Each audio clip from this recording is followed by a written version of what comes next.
Bonsoir à tous et bonsoir à toutes et bienvenue pour ce nouveau numéro de Entre l'encre et les mots ce soir en compagnie de toute la team. Bonsoir les filles.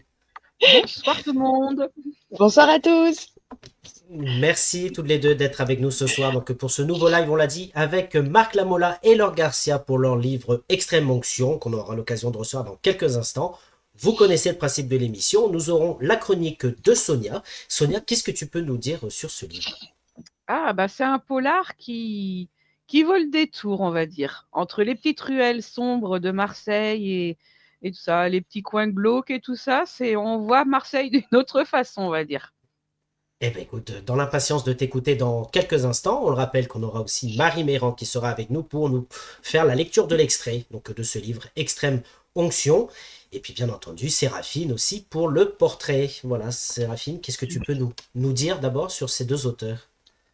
Que je suis impressionnée par leur bonhomie, leur bonne humeur, leur gentillesse et leur ouverture avec tout ce avec tout ce qu'ils écrivent, avec tout ce qu'ils nous démontrent, avec tout ce qu'ils nous décrivent. Je trouve le contraste absolument fascinant. Ils sont terribles. J'ai hâte, euh, Eh bien, écoute, j'ai hâte d'un petit moment ren- avec eux. eh ben, écoute, rendez-vous en fin d'émission donc pour le portrait donc de Séraphine. Et d'ici quelques instants, on le rappelle, vous posez toutes vos questions. Hein. Le but du jeu, ils vont répondre. Donc il n'y a pas de questions taboues. On a fait le point avec eux. Donc posez toutes les questions que vous voulez. On va avoir l'occasion de parler littérature. On va aussi parler peinture. Donc je vous propose tout de suite de recevoir donc Laure Garcia et Marc Lamola.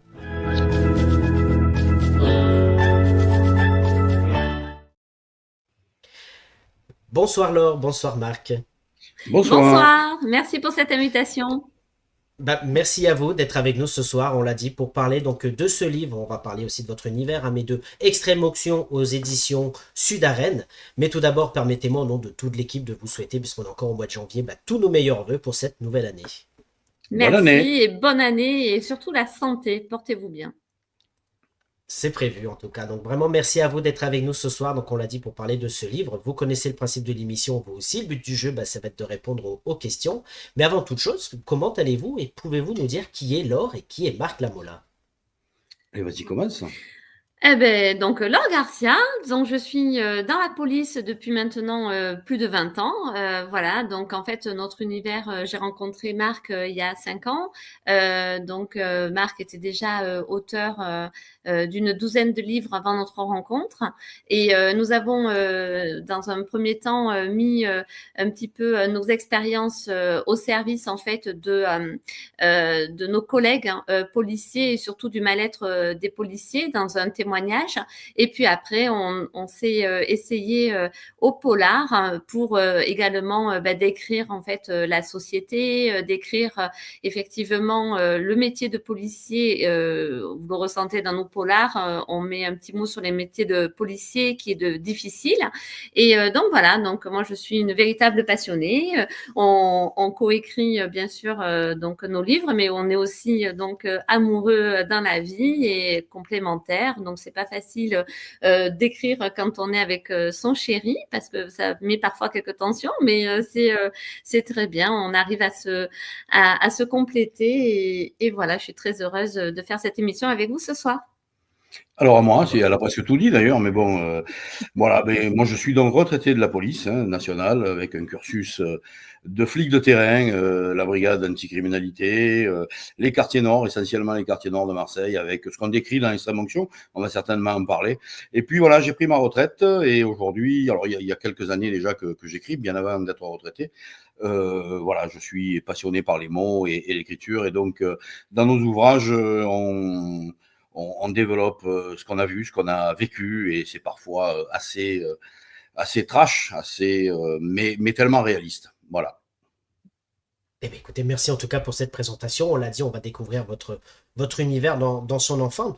D'ailleurs, on peut commencer par parler donc de ce livre, hein, avant de parler d'extraction, de Rédemption, on le rappelle, aux éditions Sud-Arène. Qu'est-ce que vous pouvez nous dire sur ce livre? Allez, vas-y. Alors, Rédemption, c'est le deuxième volet de notre trilogie qui se passe donc sur Marseille. Le premier étant donc Extrême Onction. Les deux enquêtes sont bouclées, c'est-à-dire que vous pouvez lire Extrême Onction en premier ou en dernier et Rédemption ensuite, sauf qu'en fait, vous allez avoir les personnages principaux qui vont se répéter et surtout notre capitaine de police, Julie, qui donc on la retrouve dans Extrême Onction, dans sa première enquête et elle va évoluer parce qu'on aime bien aussi faire évoluer nos personnages. Donc là, elle va évoluer, elle va bientôt être maman. Donc vous allez la découvrir donc dans Rédemption dans ce côté-là. Mais toujours en fait, à côté de l'évolution de nos personnages, on a donc comme l'a dit Marc tout à l'heure, cette réalité de terrain. Voilà, comme on se sert de notre vécu de policier et de ce qu'on a vu, on essaie de mettre, d'ouvrir en fait à un large public la réalité du terrain, ce qu'on voit au quotidien, avec tous ces travers, et donc voilà. Donc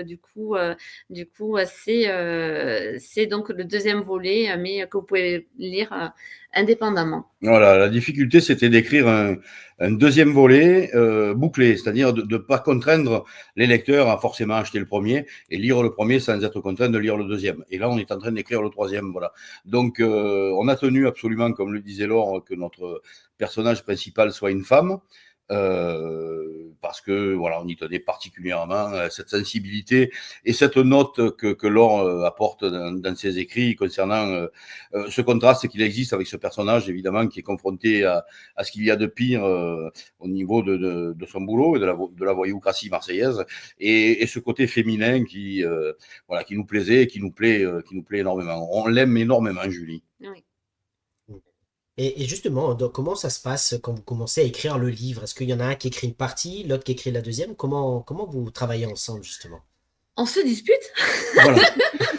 On passe énormément de temps à se disputer. Non, alors moi, qui ai un peu plus de temps que Laure, on va dire que je commence les chapitres, elle les reprend, elle les modifie, elle les adapte, et puis voilà, on se concerte, et c'est là qu'intervient la dispute.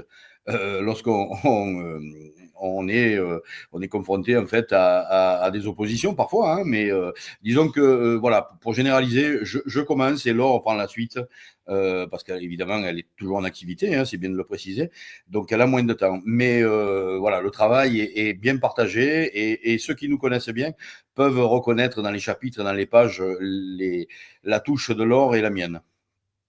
D'accord. Et comment vous pouviez la décrire si vous deviez décrire la touche de l'un et de l'autre? Alors moi je suis plutôt dans tout ce qui touche en fait aux émotions, la description, voilà l'affect, et Marc est plus dans la noirceur, dans le côté un peu ouais, un peu trash, voilà. Je sais pas trash, si ce mot correspond, mais voilà. c'est vrai que je ne sais pas écrire des choses gaies. Non, c'est vrai. Et notamment dans ces romans où on s'est réellement éclaté à les écrire, c'est vrai que j'ai Geste Plume, moi, qui est plutôt sombre, noir. Voilà. Donc on nous reconnaît notamment à ça. Où moi, les scènes trash, c'est plutôt moi qui en suis à l'origine. Voilà, Laure va être plus sur le côté, on dirait émotion. Alors voilà, moi, ce serait la sensation, Laure plutôt l'émotion. Voilà. D'accord. Donc on Alors, voit tu lequel disais... a écrit, lequel a écrit Non, vas-y. le paragraphe sur celui. Donc je vais pas spoiler non plus l'histoire, mais il se prend une balle en pleine tête en mangeant son Oui. kebab, quoi. On voit qui c'est c'est qui l'a ça. écrit, quoi. Ah oui, voilà. Une fois qu'on vous a donné cette précision, après, si vous reprenez le livre, vous arrivez effectivement à savoir. Ouais. C'est marrant parce que c'est une scène, alors je ne sais pas si on en parle maintenant, mais juste la parenthèse, c'est une scène qui est réaliste et que j'ai vécue moi en tant que flic, mais qui revient souvent. Les lecteurs ont été très marqués par cette scène-là. Ouais. Mais, justement, il y a une question intéressante de Laurent, qui, on le rappelle, a lu ce livre, Extrême Onction, et qui nous dit: la réalité des scènes est-elle restituée complètement, ou est-ce que vous l'avez un petit peu minimisée pour le lecteur? Notamment, la violence, sont-elles racontées à fond, ou les avez-vous un peu minimisées, justement? on les a minimisés. Ouais. Là, évidemment, on parle de Marseille, mais la délinquance et la criminalité, hein, tout le monde le sait aujourd'hui avec les chaînes info qui en prennent le relais, est exponentielle et la violence est sans limite. Et on peut dire que certaines scènes ont été allégées, oui, parce que je crois que le citoyen lambda n'est pas prêt à peut-être à lire la réalité, bien que il y a des scènes plutôt trash, mais qui sont malheureusement réalistes. Trash, mais soft D'accord. quand même. Hein. J'ai lu pire. Hein. Oui, mais Ouais, on n'a pas voulu faire un thriller en fait. Hein. On fait vraiment Ah, le un polar. polar. Voilà. ce qu'on aime bien dire réaliste, quoi. Voilà, Voilà. c'est-à-dire en fait quelque chose qui, voilà, le quotidien des policiers, hein, de toute façon, mais sans vouloir non plus, voilà, on laisse quand même une place aussi à l'enquête, hein, aux émotions, voilà, aux personnages. D'accord. Et est-ce que ça a été un choix pour vous de partager ce vécu? Et oui. Oui. Ah oui, oui, ça a été un choix parce qu'on trouve qu'effectivement, Marc a arrêté donc il y a une dizaine d'années maintenant, mais en fait, même en ayant arrêté, il a toujours été très proche hein, des policiers, de la police, a toujours eu un regard Et je le serai toujours. Oui. très attentif parce que, comme on dit, c'est un métier que l'on fait d'abord par vocation et par passion. C'est ce qu'on appelle les métiers passion. Donc, du coup, on peut pas couper court comme ça, même après en ayant pris sa retraite. On ne peut pas gommer en fait tout ce qu'on a vécu, etc. Et le fait d'avoir notre regard, en plus d'être un homme, une femme dans la police, d'avoir cette génération aussi d'écart, hein, enfin de la dizaine d'années Tu n'es pas obligé de le préciser. entre non mais je parle pas d'âge là, je parlais pas d'âge, de la dizaine d'années entre son arrêt dans la police et moi qui le suis encore. Hein, je dirais que c'est pas un choix, c'est une évidence. Aujourd'hui, Laure rentre chaque soir, elle travaille sur une matière extrêmement difficile aujourd'hui, puisqu'elle fait tout ce qu'on appelle les atteintes aux personnes, à savoir les viols sur mineurs, les enfants battus, les femmes violées, les femmes battues, voilà. Donc elle rentre tous les soirs avec un bagage sous le bras et qu'elle a besoin de déverser. Et je sers voilà, j'écoute et je suis donc finalement c'est pas un choix, hein, Florian, c'est une évidence, c'est comme ça, c'est une vie de flic en fait, c'est une vie de flic. Pourquoi je te posais cette question? C'est parce qu'effectivement, je vois une question de Dominique par rapport à ce que tu disais tout à l'heure, que tu étais proche encore une fois de la police, mais on le répète à l'extérieur, qui demandait est-ce que l'écriture est pour toi ou pour vous un moyen de rester justement dans ce milieu? Oui, évidemment, mais comme le disait Laure à l'instant, c'est pas un métier comme les autres. Déjà, c'est pas un métier que l'on fait parce que on a vu de la lumière, on passait devant un commissariat, on s'est dit on est rentré. Non, non, il faut qu'on l'ait, et notamment à notre époque, il faut qu'on l'ait en soi, qu'on ait ce besoin de servir et d'être flic. Donc, oui, rester dans le milieu. Je crois que même celui qui n'écrit pas aujourd'hui, un flic reste flic toute sa vie jusqu'à son dernier souffle, on dira il a été flic. Donc non, c'est pas c'est une évidence, oui. Et pour répondre, plus compléter la réponse pour Dominique, ça permet aussi vraiment, nous, notre intérêt, c'est de pouvoir partager voilà, notre expérience et puis partager en fait ce métier avec le plus large public. Voilà, on l'a fait par les témoignages. Marc l'a fait longtemps avant que l'on se connaisse par ses témoignages. C'est-à-dire vraiment essayer de pouvoir effectivement toucher le grand public et montrer que c'est un métier qui est difficile, hein, mais comme tout métier, hein, des métiers de service public, il y en a beaucoup, hein, l'éducation nationale, les hôpitaux, les médecins, c'est des métiers, tout ça, qui sont vraiment difficiles. Mais nous, on parle de ce qu'on connaît, donc de la police. Et voilà, on voulait vraiment partager tout ça avec le plus grand nombre, quoi. Justement, c'est intéressant, ça fait une bonne transition par rapport à ce que tu dis, Laure, par rapport au livre justement qu'a écrit Marc, qui s'appelle Le sale boulot, confession d'un flic à la dérive. Est-ce que tu peux nous en parler, Marc? Oula, alors là, il faudrait peut-être 2 ou 3 heures d'émission, mais ce On en a livre-là, le temps, il n'y a pas de souci. ce livre-là, c'est mon bébé. c'est le premier livre que j'ai écrit qui, au départ, n'était pas un livre, qui était un cri du cœur. J'étais dans un état psychologique défaillant suite à un burn-out. Et donc, j'ai écrit parce que j'aimais écrire. Il ne devait pas être un livre. Il m'a échappé, et tant mieux. Hein, et il a eu le succès enfin, les gens qui m'ont suivi savent le succès qu'a eu ce livre-là et qu'il l'a encore. C'est un livre dans lequel alors, il y a une écriture brute et brutale. Brute parce que c'était mon premier bouquin et c'est vrai que j'écrivais de manière voilà, très très brute. Je faisais pas d'efforts, on va dire, pour écrire, mais c'est ce qui a fait le charme de ce livre-là. Il est parfois difficile à lire pour certains, mais malheureusement, il est une fois de plus réaliste, puisque c'est un témoignage et tout ce que j'y ai écrit, je l'ai vécu. Voilà. Et c'est, comme je le dis dans ce livre-là, les tiroirs de mon crâne se remplissaient et on finit par déborder. Voilà. Mais c'est un livre auquel je tiens particulièrement. Alors, on les aime tous, évidemment, hein, et aujourd'hui, ce que j'écris avec ma femme, mais celui-là est un livre vraiment particulier. C'est un cri du cœur. C'est un livre que pas que les flics devraient lire. Alors les flics, ça les replonge dans leur quotidien et ils comprennent pas mal de choses. Mais le citoyen comprendra ce qu'est réellement le métier de flic. C'est pas un empêcheur de tourner en rond, c'est un gars qui est au service de la société et qui excusez-moi l'expression, qui en prend plein la gueule au quotidien. En fait, vous l'avez écrit avec les tripes, quoi. Alors je dis souvent que je ne l'ai pas écrit, excusez-moi l'expression, la métaphore, je l'ai vomi. Je l'ai vomi, je l'avais en moi, il a fallu qu'il sorte. Et c'est un livre que j'ai écrit, ça peut vous surprendre, en une quinzaine de jours. Et tel qu'il est là, il a été écrit. Voilà, l'éditeur ne l'a pas corrigé, quasiment pas. Le texte est tel que je l'ai écrit, et c'est ce qui fait aussi, si je peux m'exprimer ainsi, parce que je dirais qu'il a du charme, mais c'est vrai que c'est un livre qui me tient beaucoup, beaucoup à cœur, et il est dur parce qu'il y a des scènes qui sont parfois difficiles à lire, mais je sais qu'il a fait beaucoup de bien à des policiers et à des familles de policiers qui ont compris pourquoi certaines de un membre de leur famille avait mis fin à leur jour. Voilà. C'est aussi ce livre-là a peut-être aussi servi à ça, à aider des familles endeuillées parce que des flics ne supportaient plus de vivre toutes les saloperies et ont mis fin à leur jour. Comme celui, excusez-moi, comme celui que nous avons écrit avec Laure sur le suicide et qui s'appelle Je suis flic et ce soir je vais me suicider.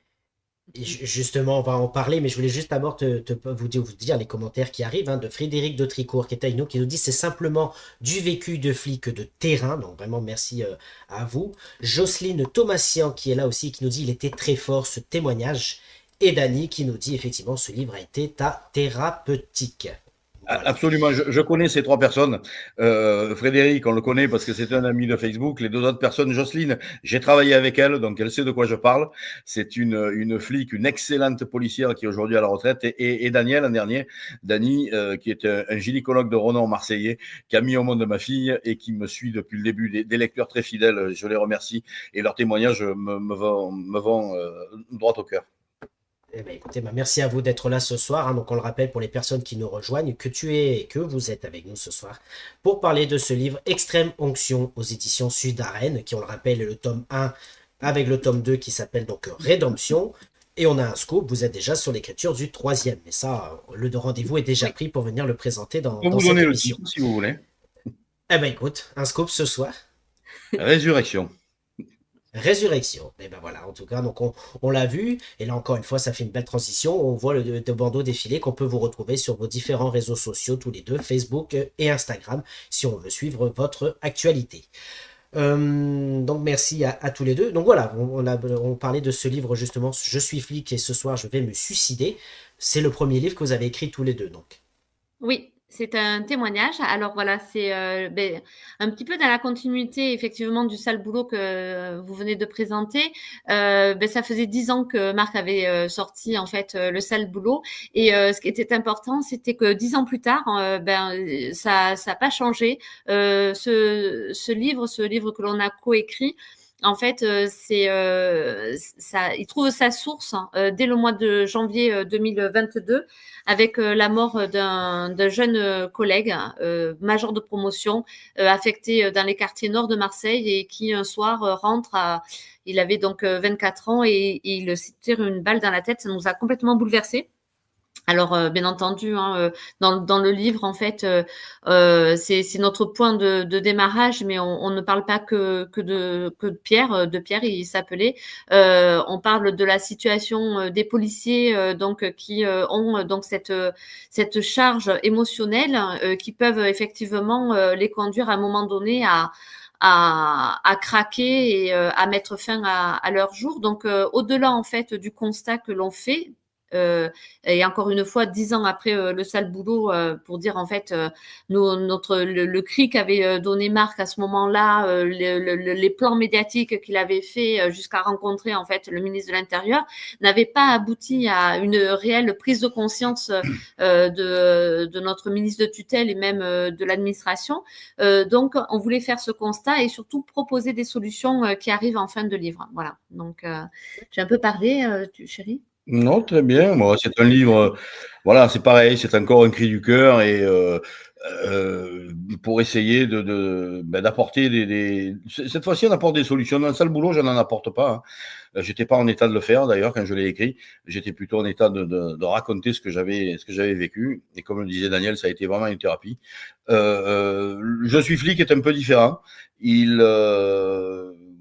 détaille ce que Laure a appelé dans un chapitre le millefeuille. Que subit le flic, petit à petit, les feuilles se superposent jusqu'à arriver à faire un soir on se retrouve face à son arme et d'ailleurs 2 collègues se sont suicidés la semaine dernière. Voilà. Donc on est déjà à 3 ou 4 suicides depuis le début de l'année là. Voilà, c'est un fléau et personne, alors quand je dis personne, il y a quelques associations évidemment qui s'y penchent, mais au niveau des autorités, personne ne prend ça en considération. Et voilà, nous, on a voulu une fois de plus alerter et ça a un petit peu marché. On a pu rencontrer un conseiller du ministre qu'on a un peu bousculé verbalement d'ailleurs. Il doit s'en souvenir. Mais voilà, malheureusement, c'est tout un ce qu'on raconte dans Rédemption et dans Extrême Onction, ces difficultés du métier de flic. Voilà, c'est ça, c'est ce que vit le flic au quotidien. C'est un métier formidable, mais extrêmement compliqué. Merci beaucoup, en tout cas, comme je rejoins ce que nous dit Frédéric, vous êtes tous les deux porte-parole donc de l'intérieur, donc vraiment merci à vous. On aura la chronique de Sonia dans quelques instants, mais il y a une question très intéressante qui demande, est-ce que vous pensez que dans la police, les choses vont pouvoir enfin changer et que les policiers vont être mieux encadrés pour ne plus en arriver à ces terribles extrémités?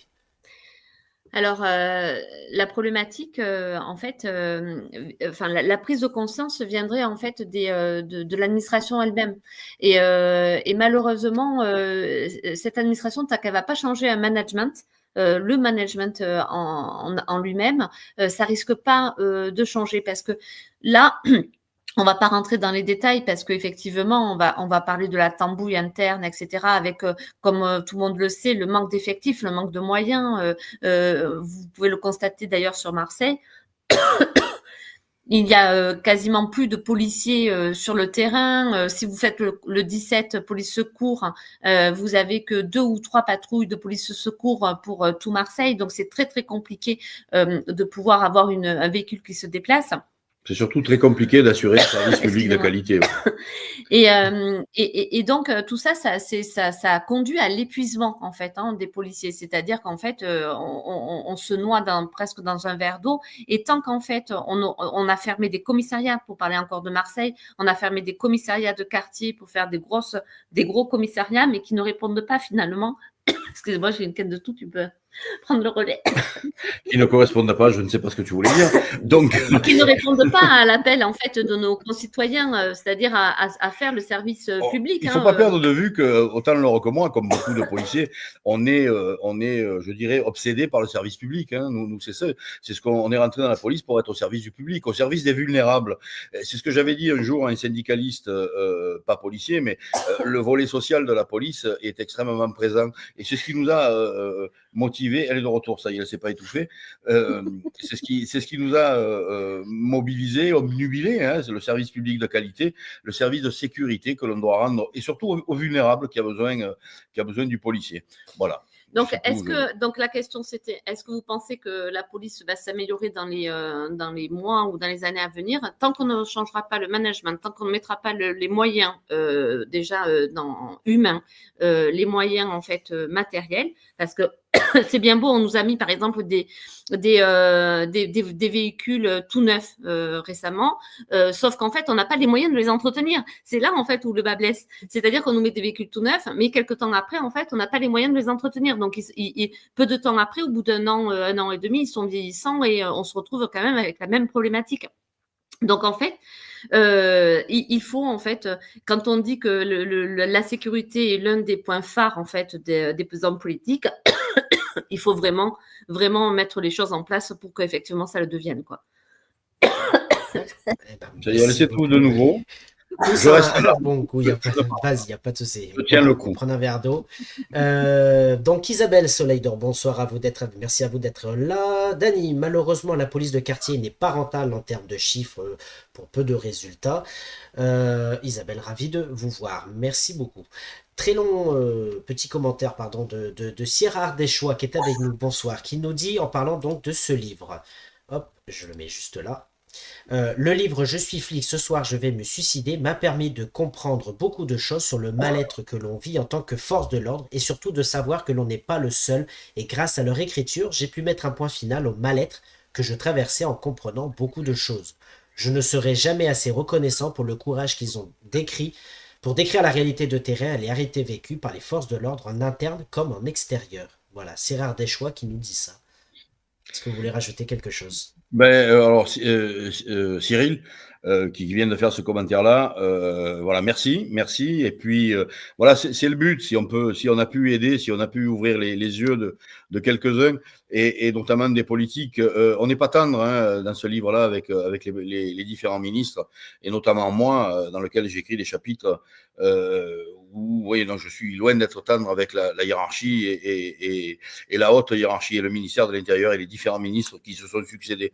Daniel le disait à l'instant concernant les polices de quartier.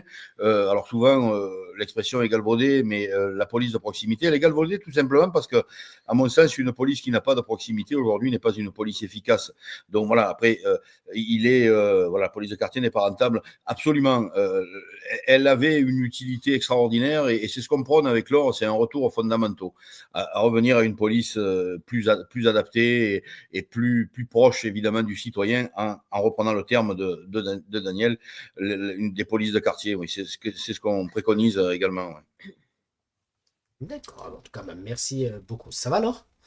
Oui, ça va beaucoup mieux, merci.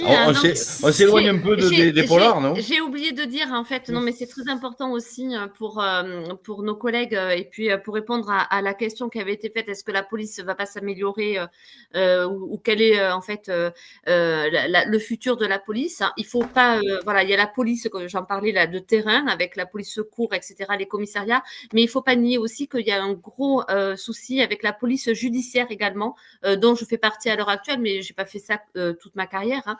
Mais actuellement je suis en police judiciaire où en fait on croule sur les dossiers, on est également en sous-effectif, on a environ 150 dossiers en portefeuille, c'est-à-dire en portefeuille c'est attribué personnellement et quand on connaît en fait le résultat que ça peut avoir ensuite, c'est-à-dire la sanction pénale qui va être donnée à l'issue de ces dossiers, voilà, c'est assez épuisant. Voilà, quand je parle d'épuisement, c'était aussi par rapport à tout ça. Donc, c'est un gros travail, voilà, pour répondre à toutes ces questions. Et c'est un gros travail pour pouvoir répondre aux demandes du service public, quoi. Et donc, et c'est très intéressant de vous écouter. Et on va avoir donc la chronique de Sonia pour ce livre, on le rappelle, Extrême Onction aux éditions Sud-Arène.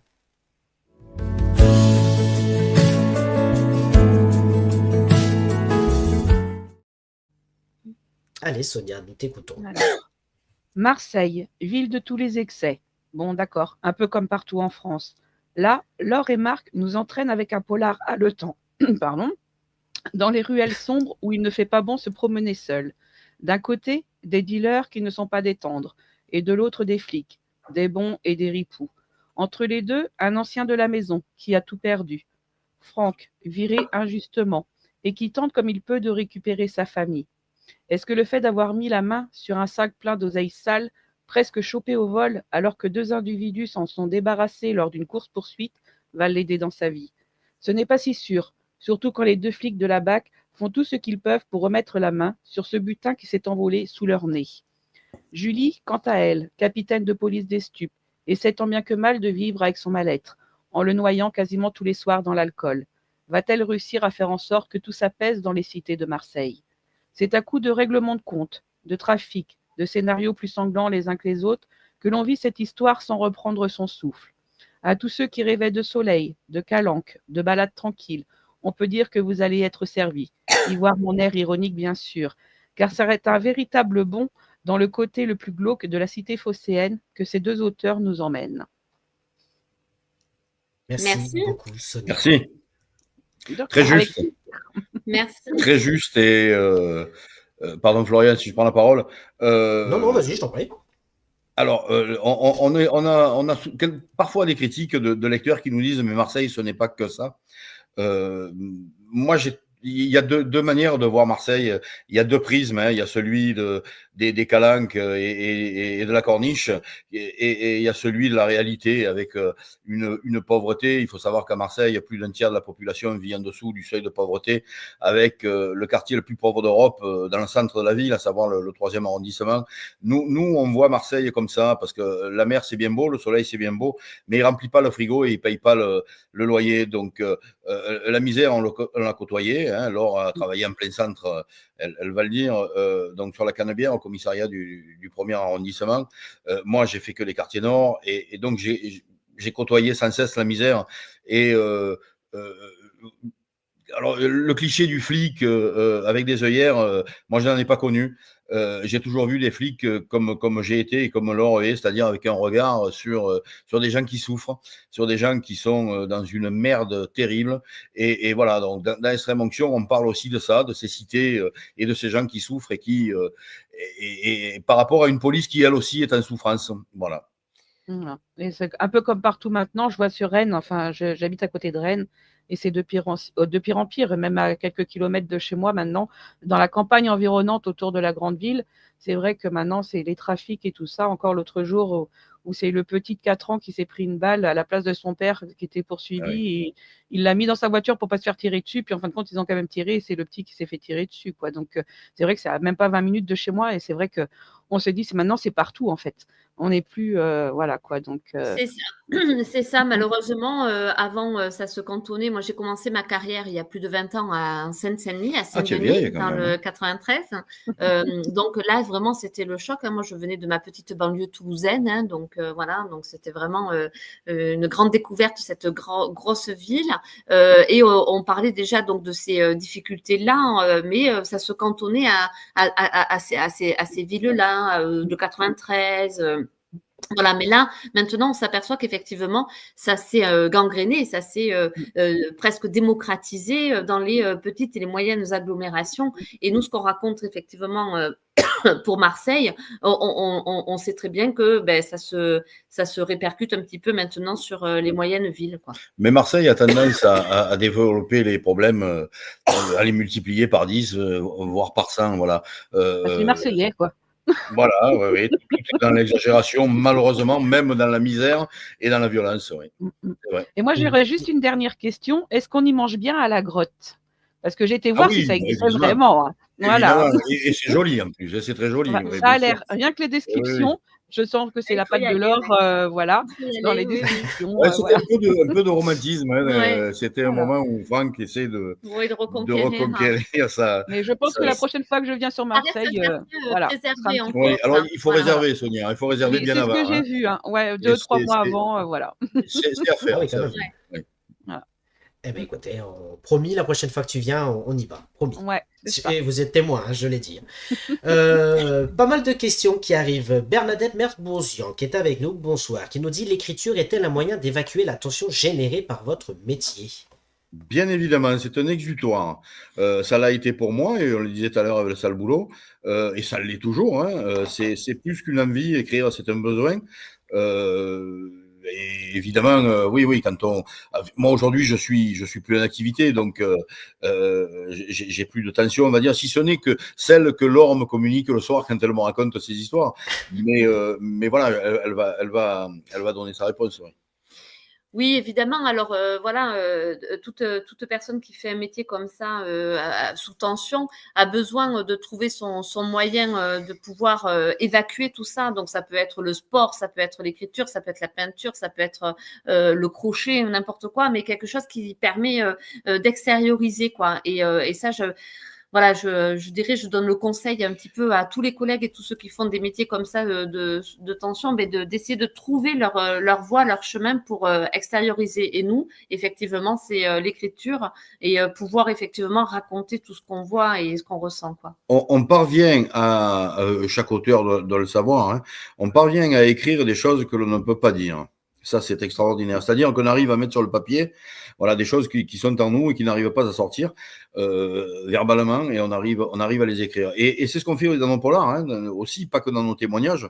Dans nos polars, voilà, il y a, je dirais, 85% de réalité et 15% de fiction. Je vous dirai pas ce qui est vrai et ce qui ne l'est pas, mais voilà. Donc évidemment, on laisse un morceau de nous et on se décharge évidemment d'énormément de choses. Oui. Et alors, juste pour compléter, parce que j'y pense maintenant et tout à l'heure, on l'a un petit peu évoqué, ce qu'on a fait dans Extrême Onction, dans Rédemption, et que l'on fera aussi dans Résurrection, parce que pour tout vous dire, en fait, les trois, c'est un découpage de la police marseillaise. Extrême Onction se passe 90% du temps dans les quartiers nord de Marseille. Rédemption, il va y avoir une touche sur les quartiers sud de Marseille, la police marseillaise étant divisée en 3 secteurs, le nord, le sud et le centre.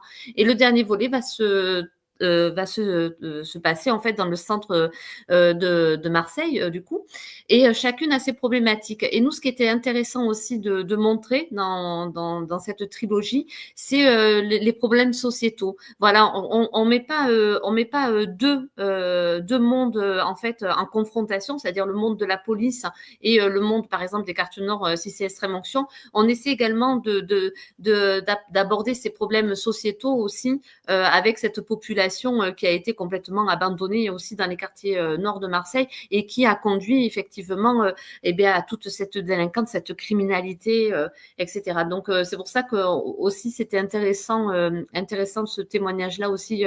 Le policier souvent en fait le précurseur en fait. Nous on côtoie en fait la misère. Un éclaireur. Un éclaireur. Voilà, on côtoie en fait le lit de la société, c'est-à-dire cette misère.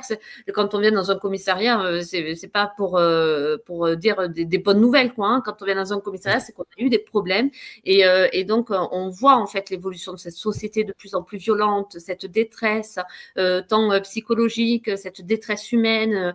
Voilà, donc tout ça, c'était important de le dire pour nous, quoi. Et même, j'invite chaque policier, comme je le disais, ce qu'on n'arrive pas à dire, il faut l'écrire. Voilà, même sans forcément vouloir être édité, mais d'écrire. Écrire est une thérapie extraordinaire. Et je voulais rebondir sur ce que Laure a dit tout à l'heure. Il y en a qui font du sport, de l'écriture, il y en a du crochet. Marc, est-ce que vous crochetez entre deux chapitres?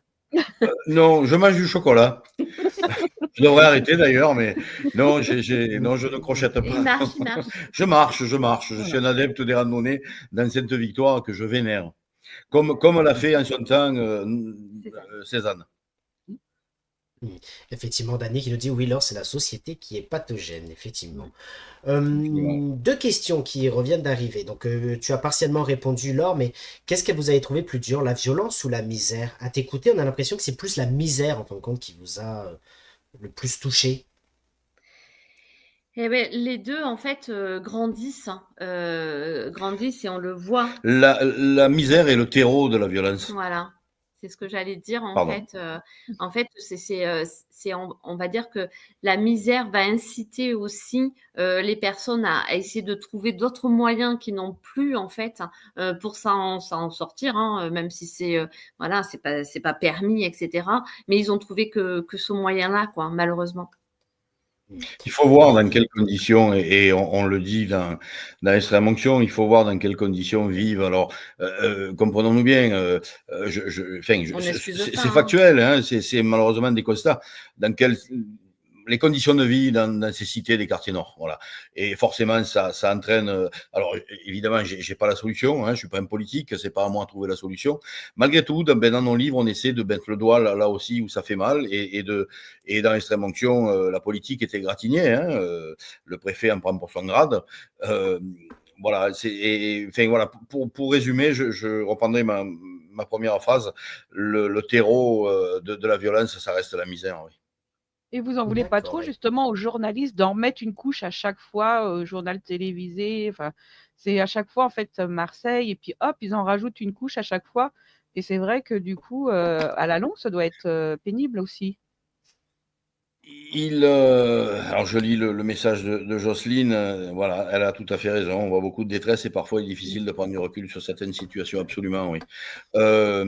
Pardon Sonia, votre question? De C'était Marseille. par rapport aux journalistes, Aux enfin, journalistes, qui non, vraiment, les journalistes.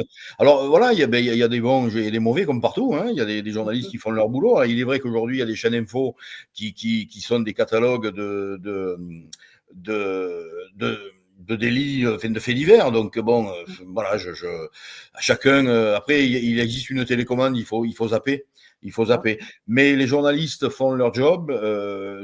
Moi, je dois ma modeste carrière d'auteur aux médias, moi. Donc, même aux médias comme le vôtre, et je vous en remercie. Non, les médias ne font que rapporter. Alors, il est vrai, je suis d'accord avec vous, Sonia, il y en a certains journalistes, certaines radios, certaines télés qui amplifient, qui déforment. Oui, mais bon, ça fait le buzz, ça fait vendre. Et, oui, mais il faut zapper, il ne faut pas les regarder. Voilà, c'est exactement ça. Et puis c'est anxiogène, c'est anxiogène, ça, ne serait-ce que ça. Regarder ça en permanence, écouter ça en permanence, c'est anxiogène, donc il faut zapper. Vaut mieux lire un livre, Justement, style Extrême Onction, quoi. Absolument. Et justement, voilà, lisez. voilà. Deux excellents auteurs, Laure Garcia et Marc Lamolan, vous les conseille. C'est ça.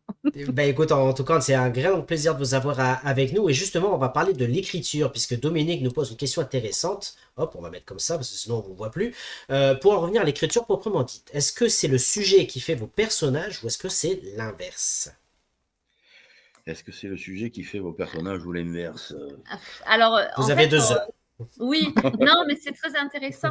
Mais nous, on monte d'abord l'intrigue. Et c'est vrai que je pense que c'est d'abord l'intrigue, nous. Oui. Et ensuite, c'est-à-dire, oui, voilà, c'est plutôt l'intrigue. Et après, une fois qu'on a l'intrigue, on modèle nos personnages qui arrivent presque au fur et à mesure de notre intrigue. Ah, mais lui, etc., on le verrait bien là et tout. Mais, les personnages, je dirais presque qu'on ne les crée pas parce qu'on les a connus. Voilà. Que ce soit Julie, que ce soit Franck, que ce soit tant d'autres, même Samir, et on en a connu des comme ça. Donc les personnages, ils existent dans notre tête. Voilà, l'intrigue, comme dit Laure, est importante pour nous. Dans le dernier, on a une intrigue qui va, je pense, toucher beaucoup une fois de plus les lecteurs. Voilà, donc pour répondre à la question, oui, Laure a raison, c'est plutôt le sujet. Le sujet, enfin, l'intrigue qui fait les personnages, oui. Enfin, pardon. D'accord, merci beaucoup. C'est mon tic de langage, merci beaucoup. Ce que je vous propose maintenant, c'est d'écouter donc l'extrait de Marie, qui vient d'envoyer un petit message en espérant qu'elle pourra se connecter, mais on ne le garantit pas. Mais en tout cas, je vous propose de l'écouter.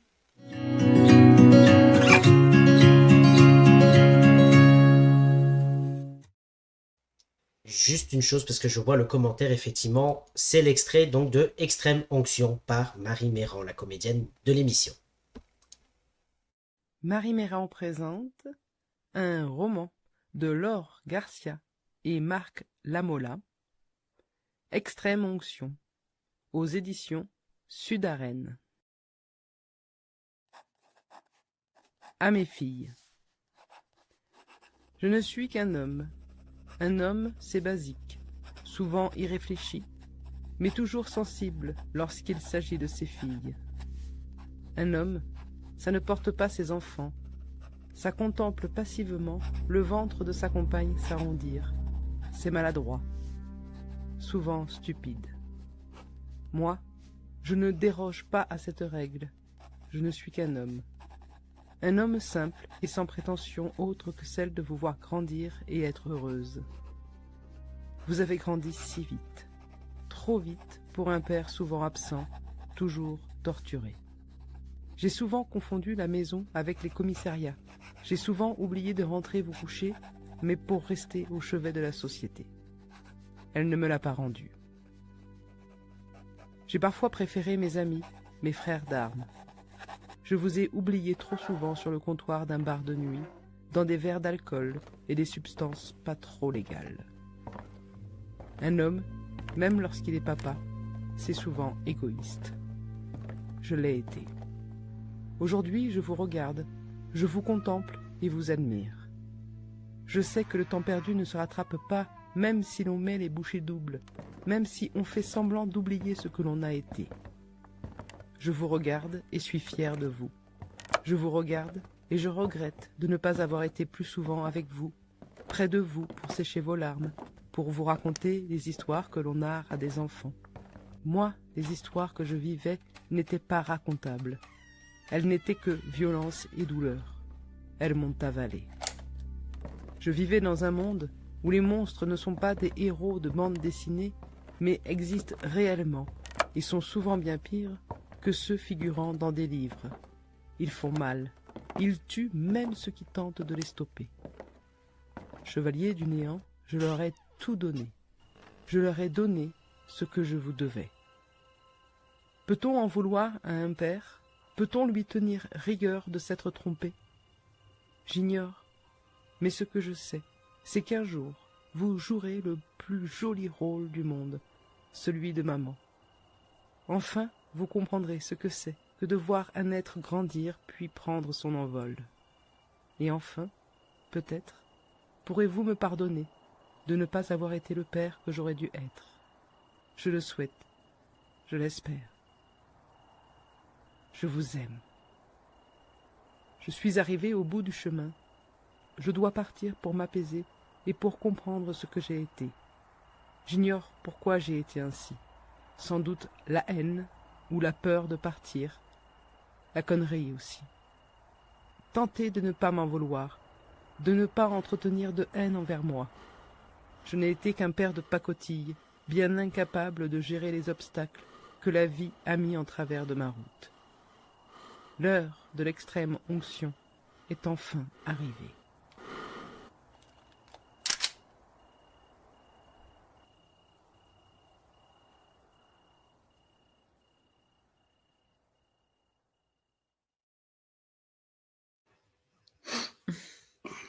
Voilà Bon pour choix. cet extrait. Ouais, c'est les premières pages, hein. Donc, Voilà, vous m'avez fait pleurer. c'est les premières pages que Marc a écrites. C'était pour pas dévoiler en fait, hein, on aura à la fin de Extrême Onction, vous saurez de qui on parle logiquement dans ces premières pages. Mais voilà, c'est beaucoup personnifié en fait, hein. Ce qui est assez... je vais dévoiler, tout à l'heure je vous disais qu'il y a 85% de choses vraies. Ce passage-là, en fait, avant qu'il soit le début du livre, il a été un texte que j'ai écrit sur les réseaux sociaux, réellement, tel qu'il est là, pour m'adresser à mes filles. Voilà. C'est plus facile de le faire parfois de manière publique que de manière plus intimiste. Mais voilà, c'est un texte que j'ai réellement écrit pour expliquer à mes filles ce que j'ai été, le flic que j'ai été. Et donc, le policier qui écrit ça dans le livre a une fin tragique. On ne dira pas comment, on ne dira pas pourquoi. Enfin voilà, il faut le lire. Mais voilà, c'est une partie du livre et la première partie qui me touche profondément. Ouais. Et c'est marrant parce que je vous dis, voilà, au départ, c'était pas l'introduction du livre, c'était un texte que j'ai écrit réellement à mes filles. Ouais. Effectivement, on remercie Marie donc, d'avoir lu ce premier chapitre, on le rappelle, Merci, donc, de ce livre Extrême Onction aux éditions Sud-Arène. Et justement, ça te fait, bon, on l'a vu, ça t'a ému, si j'ai bien compris, de réentendre cet extrait. Oui, bien sûr, ça m'émeut, parce que voilà, comme je vous le disais, c'est un texte réellement que tout ce que j'ai écrit est vrai, je le pense et je devais le dire à mes filles. Et en fait, voilà, quand on écrit, et notamment qu'on crée des personnages comme celui-là, on fait un parallèle avec soi. Avec soi, c'est gentil, merci Fred. Euh, qui met un message que je suis un flic au grand cœur, merci. Voilà, donc oui, j'ai été très ému, excellent choix. Alors il y en avait d'autres, il y avait celui du kebab hein, qu'on évoquait tout à l'heure, le kebab tragique, sanglant. Mais bon, le choix est, voilà, c'est un choix qui m'émeut particulièrement, bien sûr, oui, parce que voilà, comme je le dis, ça résume le flic que j'ai été, parfois borderline, pour essayer d'être au service de la société, d'une société en souffrance, et on est pris dans des rouages. C'est un métier passionnant, je vous en parlerai toute la nuit, là aussi. Hein. Quand on travaille dans ces quartiers-là, voilà, on fraye parfois dans des milieux où on ne devrait pas, voilà, mais toujours en pensant et en voulant faire le bien. Voilà, c'est ça qui est assez paradoxal et parfois difficile à expliquer aux gens qui ne connaissent pas ce métier. Mais fabuleux, il a fait de moi l'homme que je suis. Voilà, et en fait, ce texte, bon, bien sûr, hein, que Marc avait écrit en amont, donc pour ses filles, et que on a repris là parce que le personnage en fait correspond, et puis correspond à bon nombre en fait de collègues, autant féminins que masculins, qui ont pu se reconnaître effectivement dans cet abandon de soi, abandon de la famille, dans ce métier qui est parfois comment dire, énergivore et qui nous prend en fait. Voilà. Et pour la petite anecdote, hein, en off avec Marie, elle a hésité entre ce passage-là et le premier chapitre où ça monte crescendo et tout ça. Et c'est vrai qu'elle a longtemps hésité. Hein, et Flo peut le dire dans les messages qu'elle nous envoyait et tout ça. Et c'est vrai qu'elle ne savait pas trop comment le faire. Et en fin de compte, ça rend super en fait. Ouais. Oui, et puis la difficulté du texte qu'elle a choisi, enfin, c'est que voilà, on ne veut pas dévoiler évidemment l'intrigue et ce qui se déroule, mais voilà, on le comprend un petit peu à la fin. Mais voilà, oui, c'est merci Marie. Voilà, c'était magnifiquement lu en plus, merci. Merci à vous en tout cas. Donc on le rappelle que c'était un extrait donc, de ce livre Extrême Onction, ce livre dont vous nous parlez ce soir, qui est le premier tome avec le tome 2 Rédemption et le tome 3 qui est en préparation Réclusion, si j'écorche pas le nom. Résurrection. Résurrection, pardon, excusez-moi. Donc voilà, donc en tout cas, merci à tous d'être là. Mais j'aimerais bien aussi qu'on parle un petit peu de l'art, hein, puisque vous l'avez vu derrière moi, effectivement, il y a un cadre. Ce cadre n'est pas là, bon, vous l'avez remarqué pour ceux qui nous suivent, hein, il est là depuis le début de l'émission, mais vous avez l'artiste devant vous, Laure, voilà, qui est aussi artiste. Est-ce que tu peux nous... Non, au contraire, reste avec nous, reste avec nous. Est-ce que tu peux nous parler de cette passion que tu as pour la peinture, Laure ? Oui, alors moi je suis passionnée depuis toujours par la peinture. Je dois ça donc de ma maman qui était passionnée de peintre, tel Cézanne, Van Gogh, Matisse. Mon papa qui peignait lui-même en fait, mais surtout à l'encre de Chine. Donc il dessinait beaucoup et depuis petite je dessinais. Voilà, donc j'ai beaucoup exercé dans la peinture, mais plutôt sur des toiles et des paysages, enfin des choses un petit peu plus classiques. Et là, en fait, en septembre, Marc a écrit un livre seul en fait, sans moi. Il m'a fait cette petite infidélité, donc je savais pas quoi faire en attendant, puisque du coup il était sur l'ordinateur. Donc j'ai repris un petit peu les pinceaux, j'ai repris un petit peu le dessin et donc j'ai créé ces personnages aux grands yeux ouverts et donc ces thèmes très colorés. Voilà, donc voilà, c'est donc des personnages qui ont les yeux blancs. Le visage très très blanc pour contraster avec les couleurs que je mets dessus là. Voilà, donc c'est des couleurs qui sont très vives. Voilà, on a le chien et le chat que j'adore avec donc voilà, donc là vous avez tout donc là c'est les étreintes du coup. Voilà, donc je me sers non naïade. Je me sers des couleurs surtout primaires, voilà, donc des couleurs de base en fait, qui rappellent un petit peu, ben voilà, les couleurs de l'enfance, quelque chose qui nous ramène, ben voilà, justement, en parlant d'enfance, qui nous ramène à des choses plus simples, apaisées, et qui, en principe, génèrent des émotions positives. Donc voilà, qui nous permet d'avoir donc des émotions joyeuses et ça permet un petit peu, ben voilà, d'oublier un petit peu ce quotidien, cette noirceur un petit peu de la société actuelle, que ce soit sur le plan économique ou dans la vie de tous les jours. Donc voilà, ça, c'est ma touche à moi de couleur dans ce monde-là, quoi. Son second exutoire après l'écriture. Voilà. Et c'est vrai que En tout cas, ça tranche avec la noirceur du métier aussi. Oui, Voilà, voilà, c'est bah, vraiment l'opposé, voilà. Ah mais complètement, ouais, c'est complètement ça en fait. C'est sûrement aussi un besoin que j'ai, ben voilà, de recolorer toute cette noirceur que l'on vit au quotidien, hein, c'est-à-dire voilà d'amener toutes ces touches de couleur là pour ben voilà pour gommer effectivement bah, ce gris, ce noir que l'on voit malheureusement, hein, voilà donc au quotidien dans nos commissariats, quoi. Et si on apprécie tes peintures et on veut te rencontrer, on rappelle qu'il y a une exposition tout prochainement, hein, lors d'un vernissage donc de Laure Garcia, lors de l'exposition du 4 février au 10 février à la mairie de secteur du 11e et 12e arrondissement de Marseille. Est-ce que tu peux nous parler un petit peu de cette exposition? Oui, alors voilà, donc j'ai le plaisir en fait d'être invitée par donc le maire Sylvain Souvestre de la mairie du 11-12 à Marseille. Donc il y aura le vernissage le 4 février à partir de 18h. Là, vous trouverez donc la nouvelle collection, c'est-à-dire en fait c'est ma 3e exposition et malheureusement à chaque fois j'ai plus de tableau, hein, puisque en fait les gens partent souvent avec les tableaux et c'est très bien et ça me fait vraiment plaisir. Euh, c'est des tarifs plus qu'abordables, hein, donc moi, je veux pas que ce soit un frein économique en fait pour que les gens en fait voilà se fassent plaisir et ramènent chez eux toute cette couleur justement. Donc voilà, du coup ce vernissage là, vous aurez tous les signes astrologiques donc déclinés avec ses grands yeux, etc. Les 5 continents, on retrouvera la série Woodstock, les étreintes également. Donc voilà, tout plein de couleurs à mettre chez vous et j'aurai le plaisir de vous rencontrer pour ceux qui viendront et de pouvoir discuter avec vous, quoi. Eh ben, en tout cas, c'est avec grand plaisir qu'on viendra donc te voir, on l'a dit, à cette exposition. Marc, si tu devais citer un des tableaux préférés, tu as partiellement répondu tout à l'heure en off, mais si tu en avais un.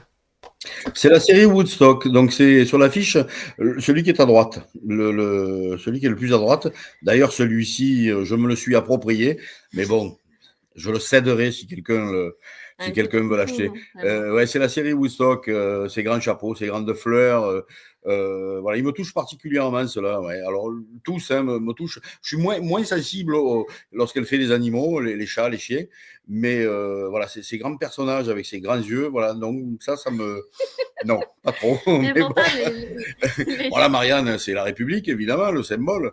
Mais voilà, je suis très sensible à la série Woodstock et parce que alors. Pas forcément le côté Woodstock, parce que moi, à Woodstock, j'avais 3 ou 4 ans, mais parce que c'est ces couleurs qui me plaisent et qui me provoquent des émotions. Voilà, c'est le but, hein, comme un livre ou comme l'art en général. Hein. Mais c'est voilà, c'est Woodstock. Donc sur l'affiche que tu montrais là, c'est celui qui est le dernier à droite là. Cette série-là, hein, il est pas le seul. Voilà, bon, en tout cas, merci à vous. Donc, une expo à retrouver du 4 au 10 février à la mairie donc, de secteur du 11 et 12e arrondissement. Donc, effectivement, avec vernissage le 4, pardon, où elle vous accueillera autour d'un verre. Voilà. Avec grand plaisir. On sera là avec grand plaisir. Merci beaucoup en tout cas. Et d'ailleurs, on l'a vu, donc pour la petite anecdote, celui-ci, ce fauteuil jaune, il a une histoire pour vous. Et oui, il est là. Il est là. Alors, c'est notre fauteuil. Il a une histoire toute simple. C'est le fauteuil sur lequel je prends place pour écrire et pour lire. Voilà, c'est mon fauteuil préféré. On peut tourner la caméra si vous voulez le voir. Il est là. Non, là, on le voit pas. Juste là. Ah bah voilà. C'est bon? Eh ben oui, on le voit, voilà. Ah, voilà. On peut comparer, effectivement, on le Voilà, voit. Il donc est c'est un peu comme dans les romans, tu vois, il y a du vrai et de la fiction. Le fauteuil existe bien, ouais, c'est celui, je le répète, sur lequel je prends place avec l'ordinateur sur les jambes pour écrire et pour lire. Ben justement, Frédéric nous dit de la plume au pinceau, bravo. Et comment te vient l'inspiration, justement, Laure, pour tes peintures?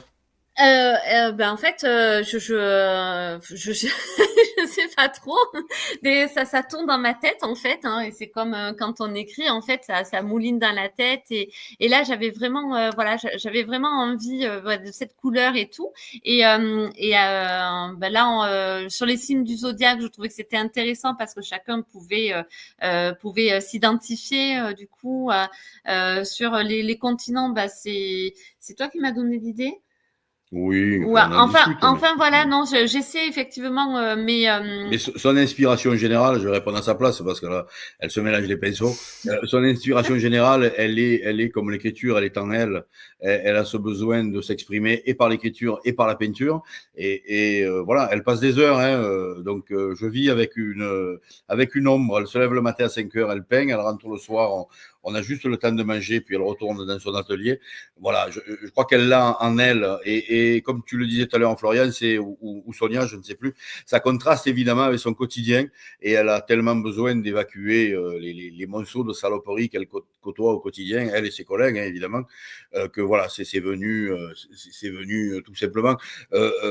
Avant ça, pardon, je fais la réponse pour toi, mais avant ça, elle peignait tout autre chose. Hein, elle faisait du classique, on va dire, des montagnes, des champs de lavande, des oliviers, et ça lui a pris vraiment, vraiment un soir. Elle est arrivée depuis ce qui était une chambre qui est devenue son atelier. Elle est arrivée avec le premier tableau qui était un Woodstock et elle me fait voir ça. Voilà. Comment c'est venu? Ben, elle l'avait simplement à elle et elle en a extrêmement besoin. Et je la pousse à le faire. Hein. Eh ben, en tout cas, je vous remercie et je vois qu'il y a beaucoup de commentaires et je sais qu'il y a des talents aussi, hein, des artistes qui nous regardent. Mais une question intéressante de Laurent qui nous demande combien de temps pour un tableau à peu près, Laure? ah ben ça dépend en fait parce que je peux le reprendre plusieurs fois. Des fois en fait je le termine en une seule fois, donc ça varie entre je dirais 3 jours et 4-5 jours, voilà. Parfois, elle s'énerve, elle les déchire. Et parfois je les jette. Ça me plaît pas, je les jette parce que en fait, je sais pas si on le voit, mais je travaille sur du papier en fait, parce que le grain comme ça, il est bien lisse. Parce que en fait, sinon, il y a cette aspérité que je n'aime pas sur la toile. Donc j'ai essayé sur la toile. Il y en a certains d'ailleurs. On a vu les enfants au ballon sont sur des toiles classiques. Donc, mais je préfère véritablement faire sur, voilà, ils sont là. Là, c'est des toiles, mais je préfère en fait faire sur du papier parce que comme ça, j'ai cet aspect bien lisse. Donc, cette couleur acrylique sur ce truc, sur ce papier lisse permet en fait d'avoir ces couleurs très, voilà, flashy, voilà. Donc, Alors, je vais peut-être décevoir des gens, mais les enfants au ballon, ils sont vendus. Donc, ils ne seront pas non, à la prochaine expo. Il n'y en a plus un seul de ce que vous avez montré là, malheureusement, il n'y en a plus.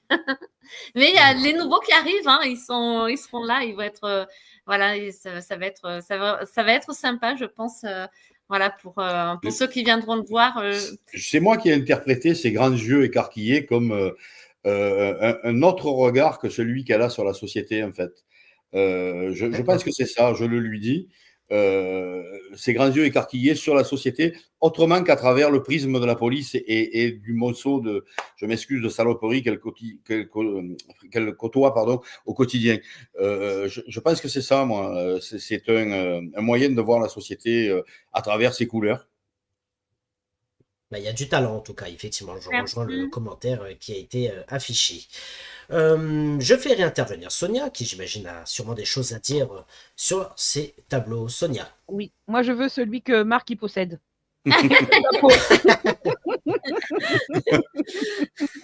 J'ai dit que je le cédais éventuellement, ouais, je le cédais. D'ailleurs, mais il faut venir au vernissage. Et voilà. Je l'aurai en Eh ben, elle 3D. prendra l'avion. Voilà, c'est ça. Voilà, effectivement, oui, je suis missionné d'une mission. Je salue un ami, Paulie Géronas, qui est avec nous, qui nous dit coucou Marc, Laurent et Florian. Bonsoir, Paulie, Salut merci à Yann. toi d'être là. Je ne peux pas rester sur le live, malheureusement, je vous embrasse tous les deux, nous dit Mamie Coco. Donc vraiment à vous, merci à vous d'être avec nous ce soir. On va maintenant poser la question, donc mystère, si ça vous va. Alors.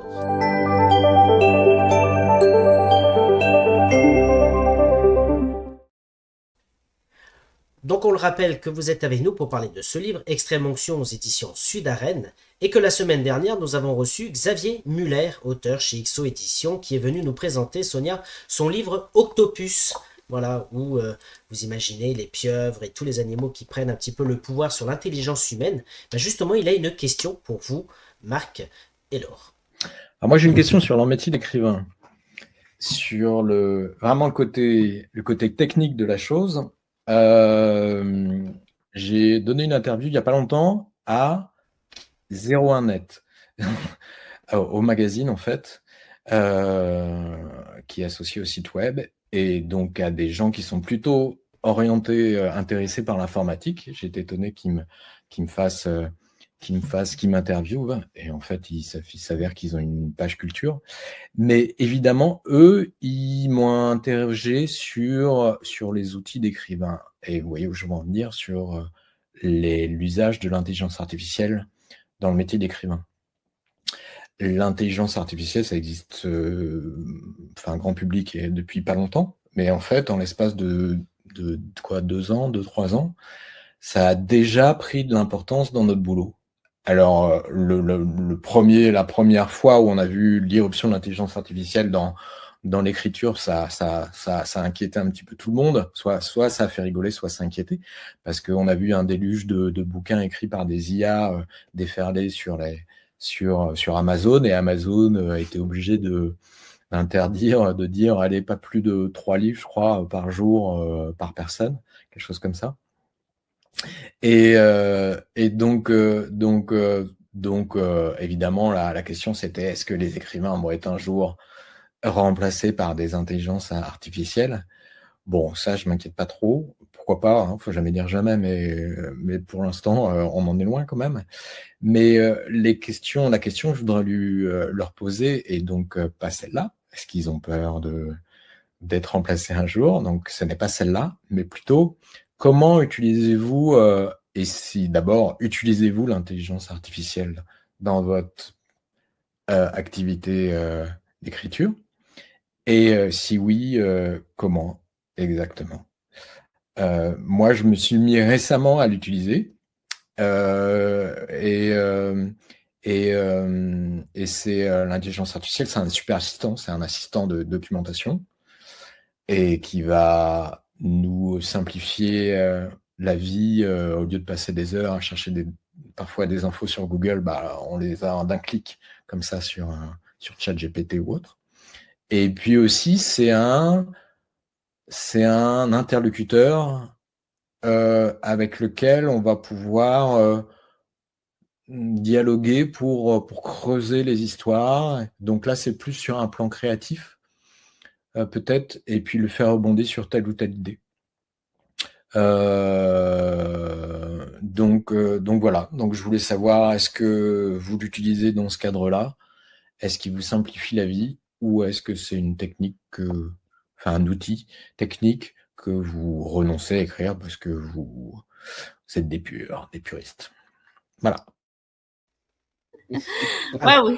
Alors, on va résumer la question. Alors, nous, je vais résumer du tout au tout. En fait, absolument pas. On n'utilise pas du tout, parce que déjà, on n'a pas de chat GPT, je sais pas quoi et tout. J'ai découvert l'existence de chat GPT il y a une dizaine de jours. Je ne savais pas ce que c'était. Voilà, je t'ai interrompu. Non. On ne l'utilise même pas comme le suggérait Xavier. Enfin, interroger Xavier, pour faire des recherches. Google est suffisant. Alors évidemment, on se documente pour certaines choses, mais non, pour le moment. Et bon, la question qui est sibylline, mais que je voyais là, est-ce qu'on l'utilise? Non. Et est-ce que je crains que les auteurs dans l'avenir l'utilisent? Non, je pense pas, non. Parce que j'ai confiance aux lecteurs. Donc je crois pas que. Et puis ça doit avoir ses limites assez vite, ce truc-là. Même si je parle un peu de ce que je ne connais pas, parce que je m'y suis pas trop intéressé, mais malgré tout, on peut pas y échapper. Voilà, non, c'est pas. Après, nous, on travaille à l'ancienne, en fait. Hein. On va dire ça comme ça, du coup, Ouais, puisqu'on a l'air d'être des on est vieux. dinosaures, du coup. Non, et puis, dans Mais ce c'est qu'on vrai écrit, enfin, déjà, on est 2. Donc, si on rajoute en plus quelqu'un entre nous, là, je pense que ça va être le bordel. et puis dans ce qu'on écrit, on n'a pas besoin de documentation, ou quasiment pas, puisqu'on a tout dans la tête, on l'a vécu, ou d'autres, Oui. des collègues l'ont vécu. Enfin voilà, c'est notre univers. Donc on n'a pas besoin d'aller piocher. Non, dernièrement, j'ai écrit un bouquin pour participer au concours de la gendarmerie. J'ai fini 2e. Donc j'ai pas été l'élu, mais bon. Donc ça se passe à Roussillon, dans le village de Roussillon. J'avais besoin de quelques renseignements pour l'historique du village, etc. On trouve tout ça sur Google. Je suis pas allé sur chat GPT. Alors après, peut-être qu'on met plus de temps. Hein. Je sais pas, on n'a jamais fait sur le chat GPT là.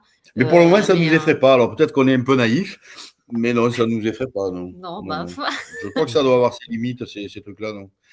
Mais Oui, voilà, c'est- il a aiguisé ma curiosité, je vais aller voir. Et ben, du coup, ouais, Je vais aller voir. Ouais. Ben, je dois avouer effectivement que depuis qu'on a repris cette émission, c'était quand même la question la plus complexe qu'on a eue dans cette émission. Hein. Que ce soit sur l'écriture, sur les rituels, on a eu beaucoup de questions, des questions personnelles aussi. Mais là, franchement, je me suis dit, oula, question. Et d'ailleurs, il me semble que je lui ai dit en disant, oula, question très complexe qui ne fait pas exception à la règle. Hein. Donc, non, elle n'est pas complexe. Elle était comment il a habillé, il a fait des circonvolutions verbales. Il a mis les habits du dimanche. C'est très bien. Non. Voilà, bon, on répond de manière un peu plus simple. Hein. Ouais. Non, on n'est pas inquiet et on ne l'utilise pas. Non. Voilà. Non, bon, en tout cas, merci Moi, à j'ai Xavier un pour cette auteur qui m'a question. posé la question aussi. Hein. J'ai un auteur qui m'a posé la question, c'est pour mes chroniques que j'utilisais. Je ne voyais pas l'intérêt dans ces cas-là de lire le livre. Et puis après, voilà, quoi, c'est.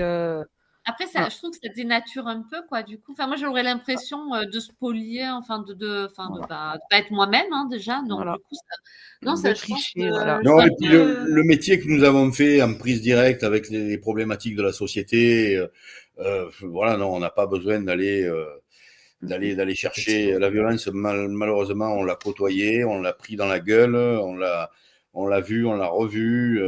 Voilà. Je vais vous prendre un exemple en matière d'autopsie, parce que souvent dans les polars, il y a des autopsies. Les autopsies, les officiers de police judiciaire que j'étais et que Laure est encore, à cette contrainte, et c'est l'apanage de l'OPJ, c'est d'assister à l'autopsie. Une autopsie, c'est abominable.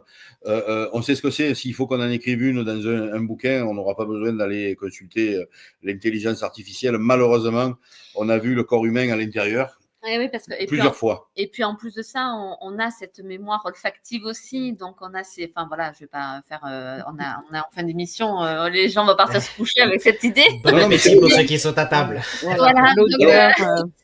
Comme beaucoup de métiers, mais c'est vrai que voilà, quand on a été en contact avec tout cela, il y a, comme le dit Laure, même la mémoire olfactive, la mémoire visuelle, voilà, tout ça c'est en nous, et on a, je crois, une bibliothèque et une bibliothèque dans la tête. Donc non, on n'a pas besoin, Xavier, on te rassure, on n'a pas besoin d'aller sur ChatGPT. Oui, il y a même le bruit des ustensiles et tout ça, quoi. C'est voilà. Ouais. Bah, comme dit Frédéric, effectivement, pas besoin de GPT, enfin de chat GPT, avec de flics de terrain comme vous. Voilà, en tout cas, il a bien résumé le contenu. Donc, vous connaissez le principe de l'émission. La semaine prochaine, donc non, pas la semaine prochaine, on est quel jour? Vendredi, ben si, c'est vendredi soir, c'est week-end, ça y est. Oui. Mercredi. On recevra donc Jérôme Loubry pour son roman L'île aux éditions Kalman Levy. Marc et Laure, quelle est la question que vous avez envie de lui poser? Alors moi, elle va être plus simple.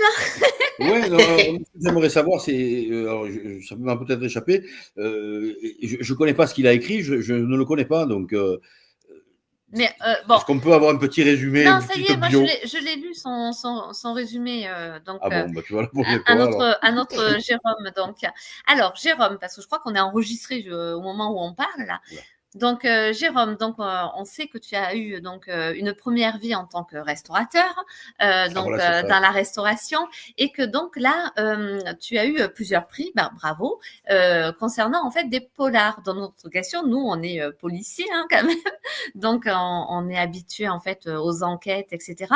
Toi, comment tu fais en étant du milieu de la restauration pour monter en fait tes intrigues de polar. Voilà. Il va sur ChatGPT. Voilà.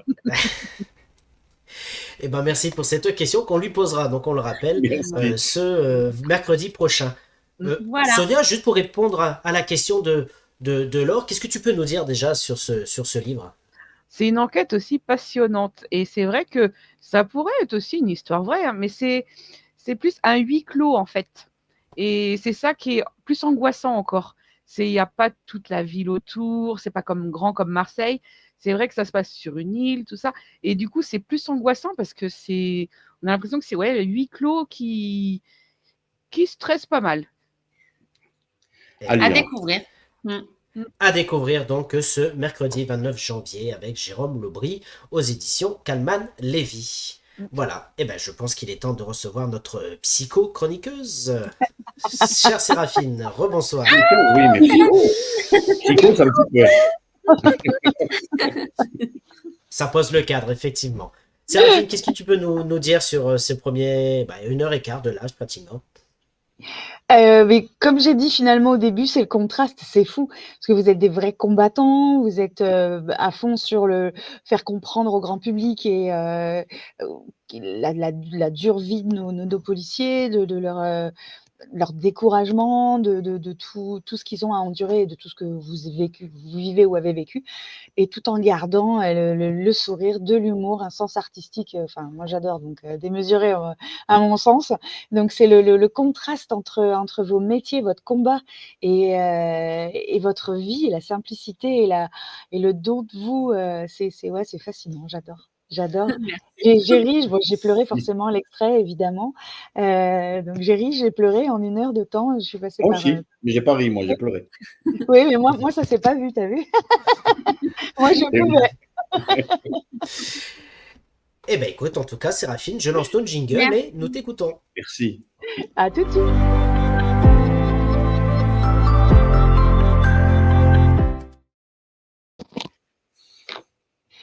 Recoucou. Alors, ça, on l'a dit beaucoup du coup pendant l'émission. C'est vrai que les métiers sont compliqués. Tu reviens, Laure, avec du coup tes soucis de la journée à la maison, et toi, Marc, tu as la chance de pouvoir les comprendre. Donc, c'est un quotidien qui ne doit pas être évident. Donc, comment vous faites Pour moi pour. non plus. Oui. Hein? Pour moi non plus. Ah ben C'est non, pas c'est évident, sûr. pardon. Ouais, c'est pas évident pour Bien Laure. sûr. J'ai interrompu, pardon. Mais Oui. c'est pas évident pour moi, voilà, non Il plus faut la laisser parler. de le prendre dans la gueule une deuxième fois. Voilà, pardon. Hop, je me dis plus rien. Mais non, si, bah si. Ah bah non, arrête. Si, il faut répondre après.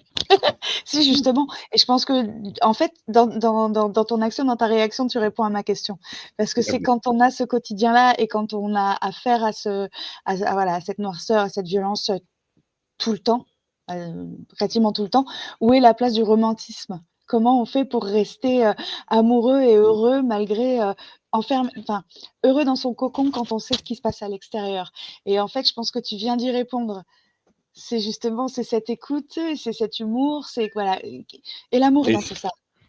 alors, l'arme d'un policier par rapport à ça, c'est le cynisme. On est parfois cynique, mais c'est comme tu le dis, voilà, elle a modestement la chance d'avoir un ancien flic, donc de savoir, voilà, je sais de quoi elle parle, voilà. Et je Oui. sais qu'elle a besoin de le faire. Alors parfois, j'ai pas envie, hein, parce que c'est glauque et c'est très très très difficile. On va pas l'évoquer là, mais ben voilà, j'écoute, et puis je trouve des subterfuges parfois pour rebondir. Mais bon, je sais qu'elle a besoin de le faire, donc voilà, c'est aussi mon rôle en tant que compagnon d'écouter tout ça, quoi. Ce que je n'ai pas eu moi à l'époque. Pardon, si Oui, je peux me permettre, d'accord. après je vais te laisser la Oui. parole. Ce que je n'ai Ah, pas bah, eu moi à l'époque, voilà. Et j'avais pas d'écoute, et donc j'encaissais et je stockais jusqu'à ce que ça déborde. Et, ouais.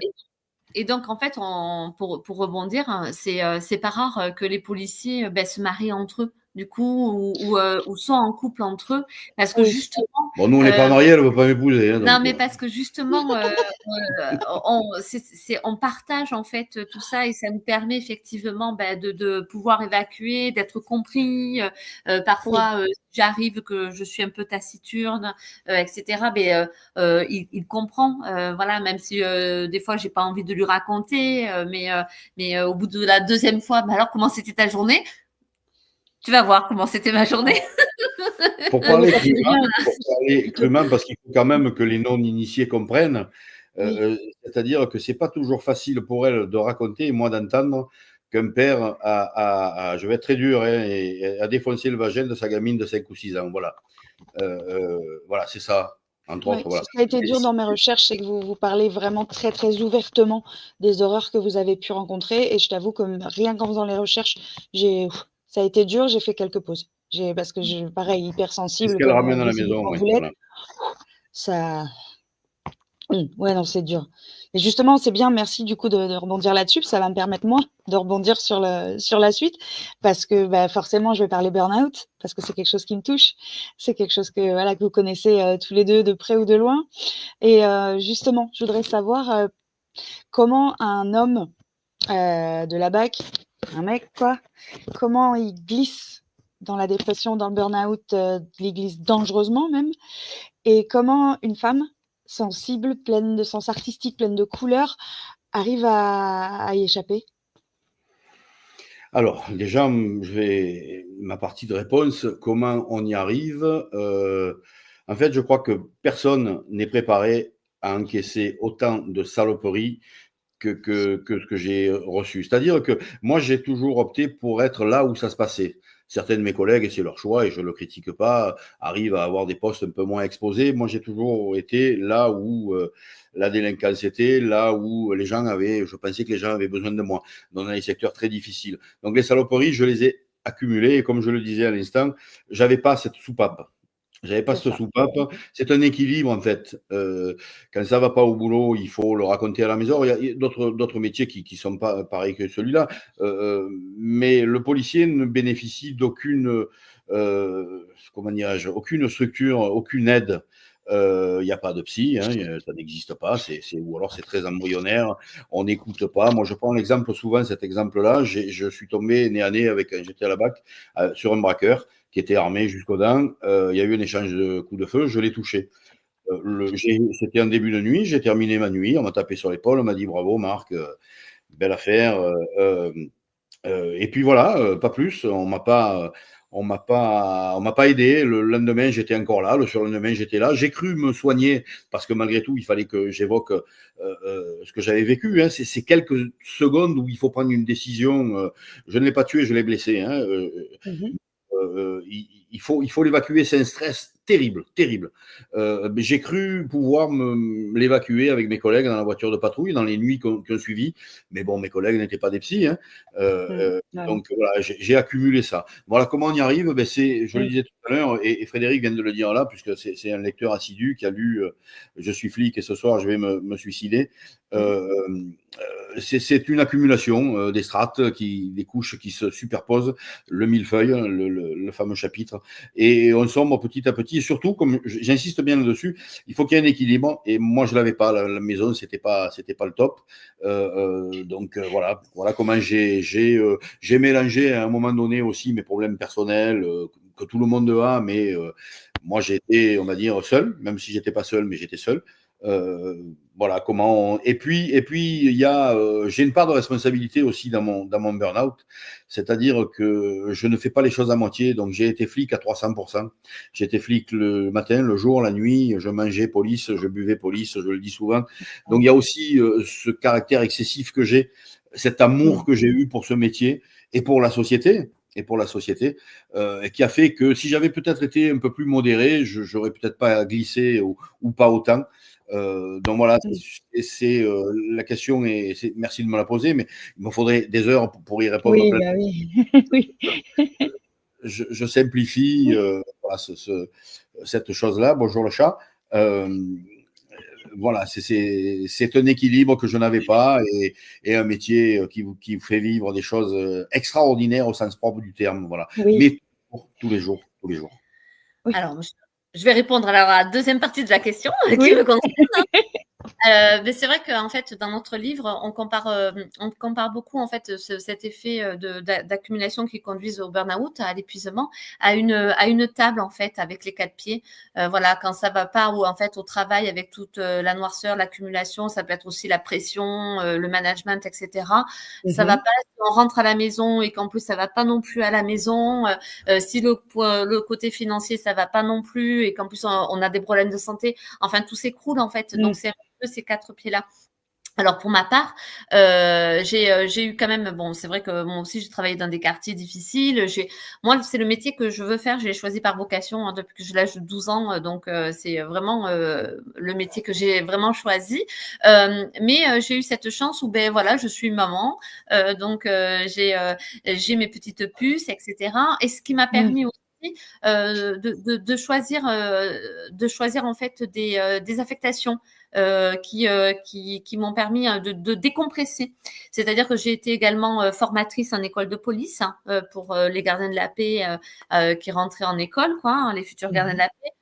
J'ai également, à un moment donné, je suis partie donc en police judiciaire, donc ça m'a permis aussi de plus être sur la voie publique et de prendre un petit peu de recul. Après, j'ai fait un petit peu de commandement. Enfin voilà, le fait d'avoir été maman et de devoir chercher aussi des horaires pour concilier ma vie de famille avec le métier de policier m'a permis d'avoir aussi cette soupape et de pouvoir respirer et de prendre du recul par rapport à la noirceur, et ça m'a permis de faire des pauses. Voilà. C'est pour ça que du coup, j'ai pas eu non-stop. Ouais, Moi, voilà. d'accord. Moi, oui. Oui, bah oui, c'est ça. Ouais, du coup, c'est hyper intéressant. Jusqu'à l'overdose. Oui, voilà. Réellement, jusqu'à l'overdose, ouais. Oui. Mais parce que, voilà, comme je le disais, c'était un choix. Et alors, ceci étant dit, j'ai pris énormément de plaisir. Hein. C'est un métier qui m'a donné aussi beaucoup de satisfaction. Hein. Et voilà, après, Obligatoirement. je l'ai pas vu arriver, hein. Ça m'a pété à la gueule. Parce que tous les deux, c'était votre rêve. C'était vraiment un rêve d'enfant en Ah oui. plus. Vous avez Oui. vraiment. Mais on a travaillé avec des psychologues pour écrire également Je suis flic, et c'était très intéressant parce que souvent ceux qui passent à l'acte, qui arrivent donc à ce passage à l'acte après avoir fait donc ce burn-out, c'est souvent les plus passionnés en fait. C'est-à-dire c'est ceux qui ont été passionnés et déçus par le métier, et bien sûr avec également, comme je le disais, c'est l'effet de la table avec les 4 pieds, avec aussi quelque chose qui va pas et qui fait qu'en fait, ça devient bancal, quoi. Désenchanté, c'est le rêve justement, c'est l'enfant intérieur qui se retrouve face à la réalité, voilà, et qui prend un grand mur, forcément. C'est ça, la désillusion, quoi. Oui. Mais du on coup, était plein d'idéaux hein, quand on est arrivé. C'est ça.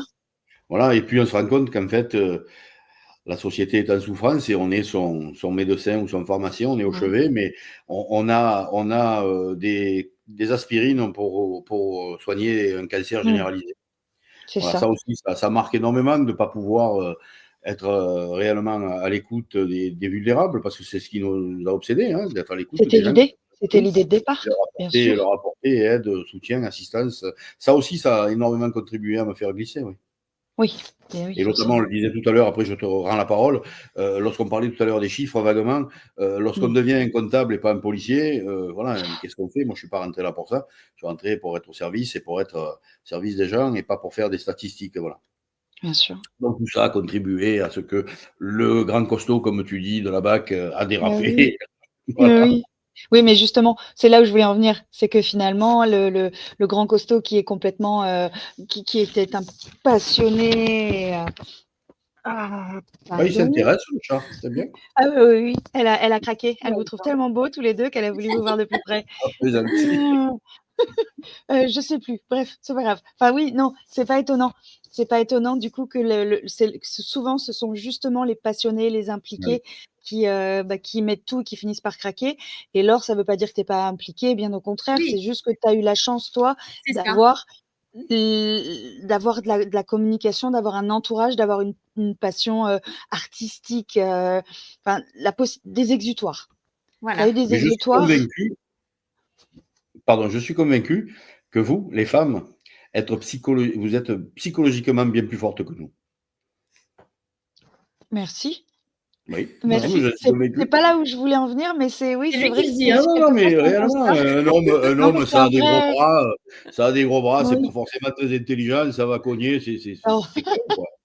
Et non, une mais c'est un femme est vrai beaucoup constat et plus. ça fait plaisir Ouais, de l'entendre de la bouche d'un homme, du coup, ouais, vraiment, non, mais je suis carrément. convaincu. Et d'autant plus depuis que j'ai fait mon burn-out, voilà, Ah ben ça je fait suis convaincu. oui, ça fait ressortir la sensibilité et les émotions, on est obligé.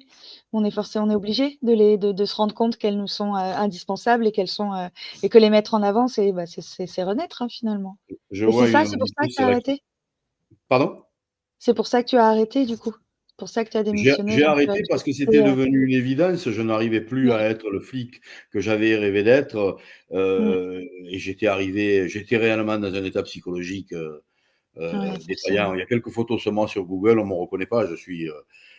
J'avais pris 20 kilos. Enfin, c'était une horreur. J'étais vraiment dans un état psychologique. Ah putain. Et ça a été pour moi, malheureusement. Alors, l'auditrice vient de reprendre la phrase que j'ai dite. J'étais seul. Enfin, je n'étais pas seul, mais j'étais seul. Voilà.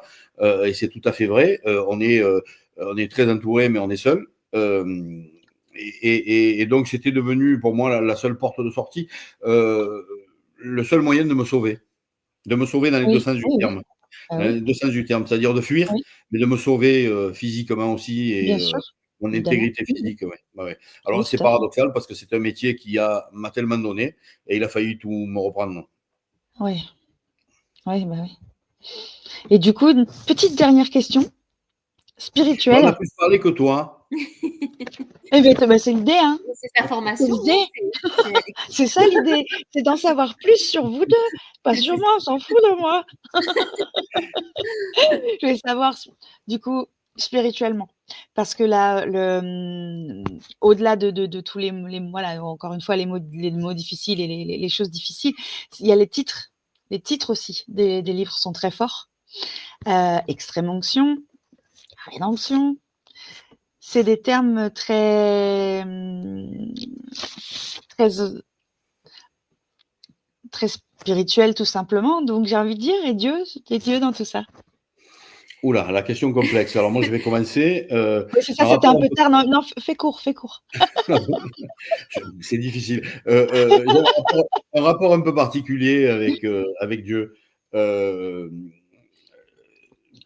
il m'arrive d'y croire et puis il m'arrive de lui en vouloir, il m'arrive de plus y croire, il m'arrive d'aller dans des églises et de plus vouloir y aller.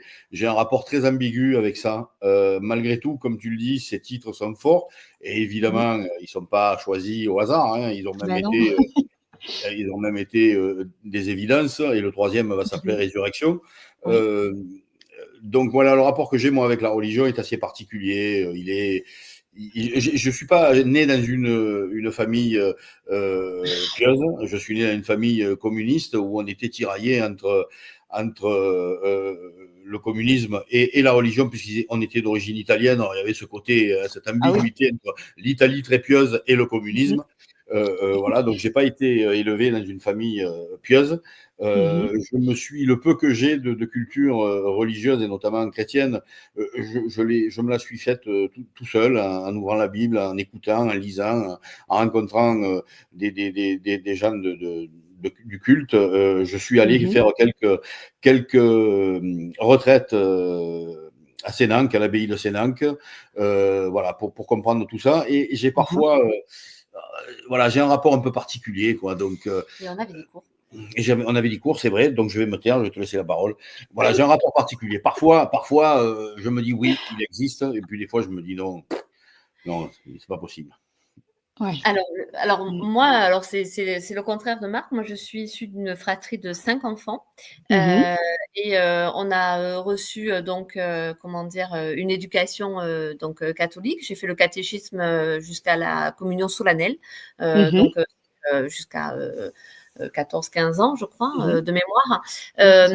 Donc vraiment, moi j'ai été élevée donc dans ce culte-là, mais je m'en suis détachée. Mais néanmoins en fait restent les valeurs en fait, les repères, c'est-à-dire tout ce qu'on reçoit comme dogme, hein, c'est-à-dire aider son prochain, respecter, etc. Donc Mhm. je verrai plus en fait dans ces notions que j'ai eues dans cette éducation religieuse, hein, Mhm. je ne garde en fait que ces préceptes-là, c'est-à-dire d'aider son prochain, d'être à l'écoute, voilà. C'est Mhm. quelque chose qui est fondamentalement important pour moi.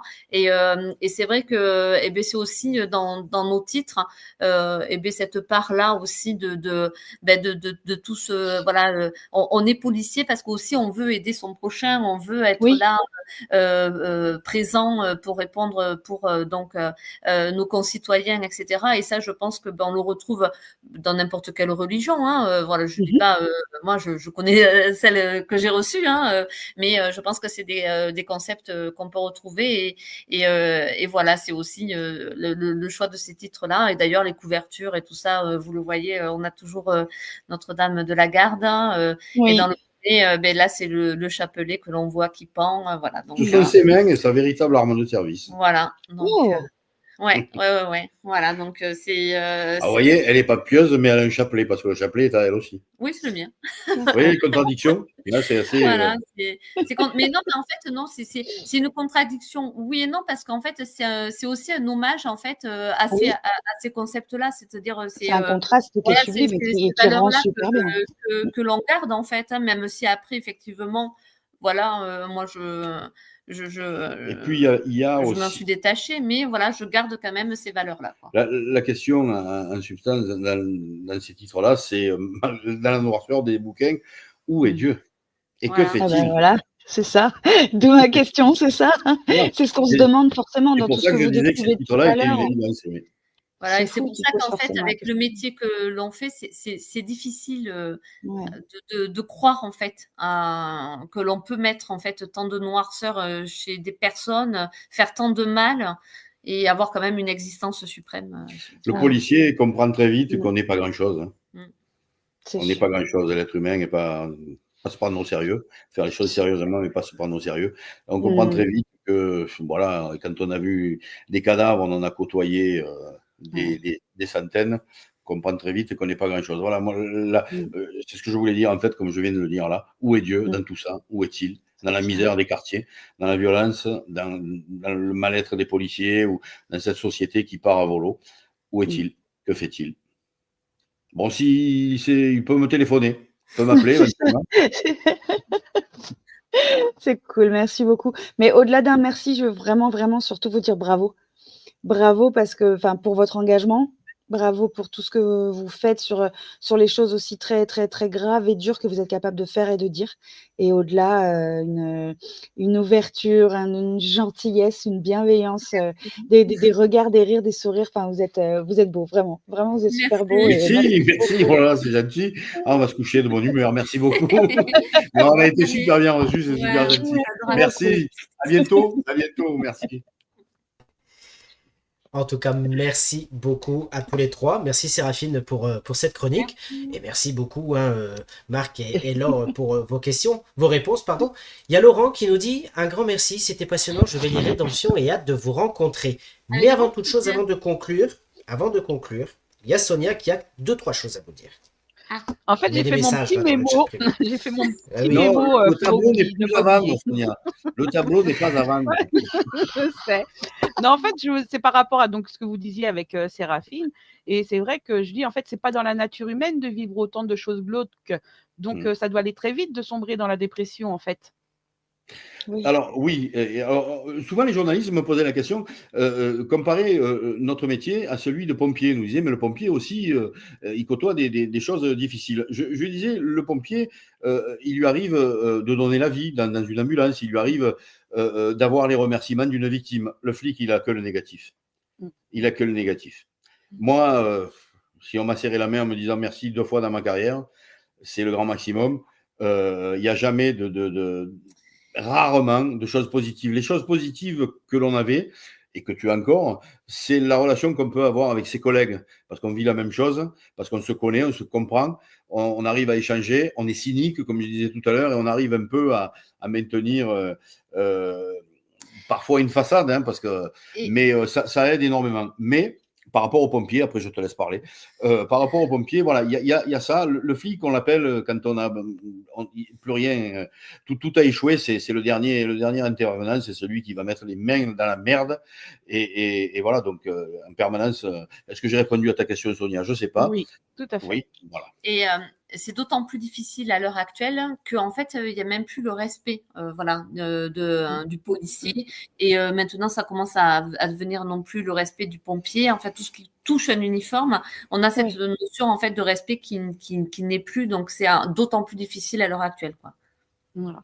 Et donc, je voulais aussi également vous demander, donc vous dites que vous êtes parent, et ça fait pas peur de devenir parent quand on fait ce métier?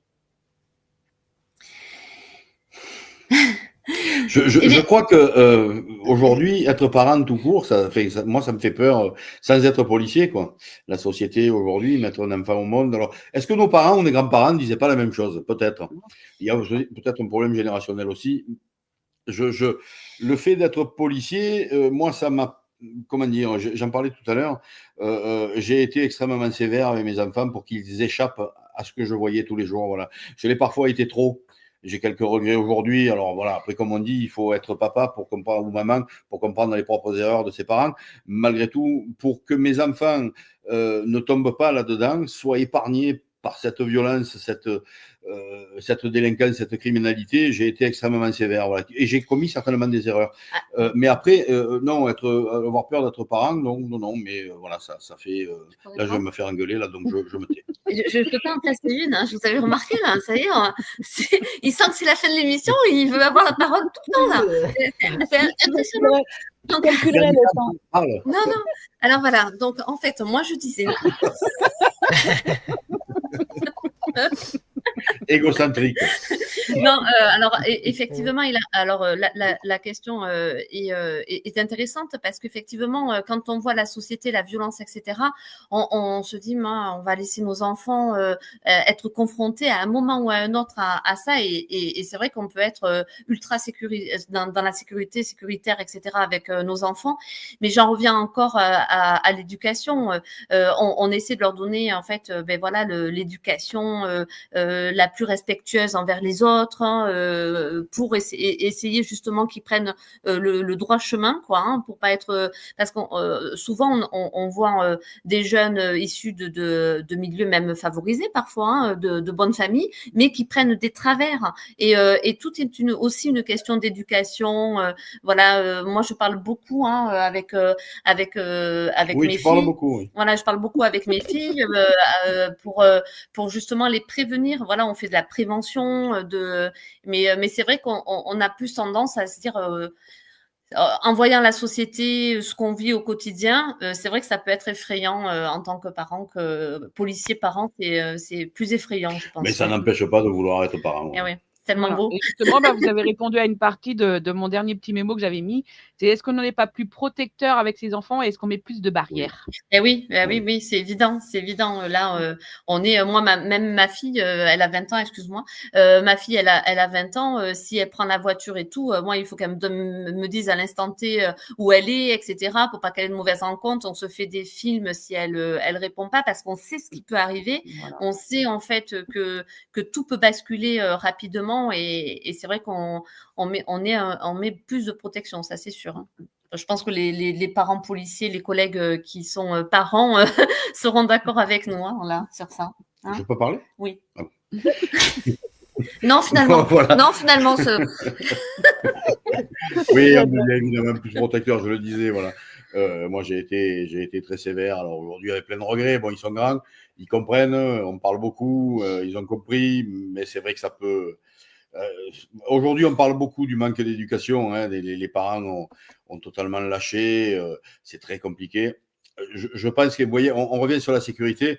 On ne peut pas faire de répression si on ne fait pas de prévention. Et la prévention, c'est pas que la police, c'est tout. C'est l'éducation. L'éducation, l'enseignement, l'école et les parents. Voilà. Si on est bien éduqué et qu'on a des parents qui vous tiennent, en principe, on ne fait pas de conneries ou ça arrive moins souvent.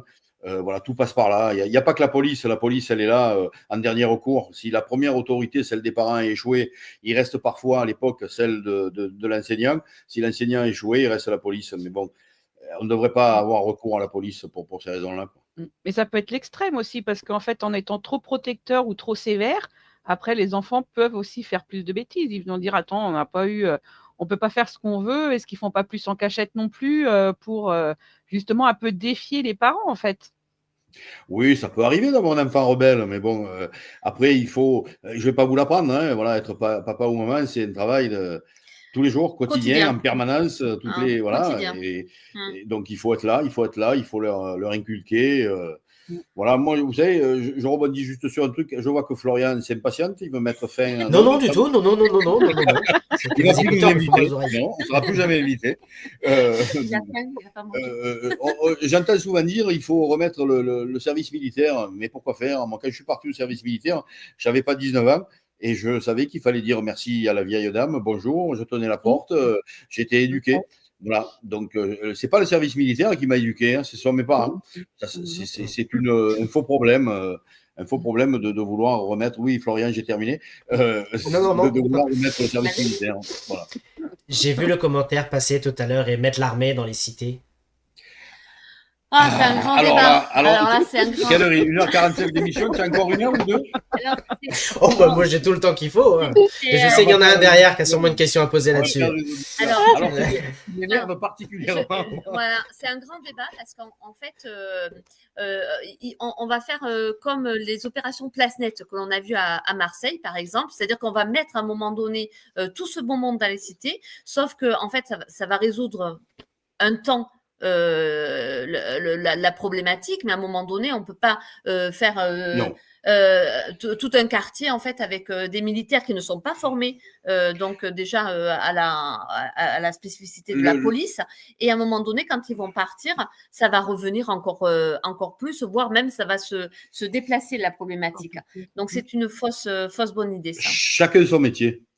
Il suffit de donner, si on veut réellement lutter aujourd'hui, ce qui est dans l'actualité, c'est le narcotrafic, avec tous les dommages collatéraux que ça implique.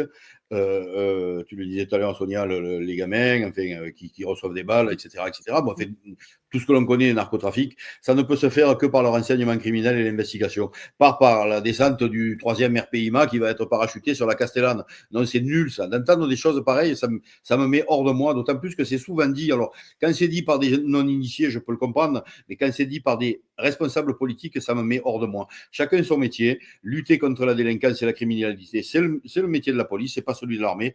L'armée n'est pas formée pour ça. Et puis, une armée qui fait la police, c'est un coup d'État. Hein, sur le plan de notre République et notre démocratie, ça n'existe pas. Voilà, il faut remettre les choses à leur place. L'armée est faite pour faire la guerre et pas pour faire la police. La police sait très bien faire son métier.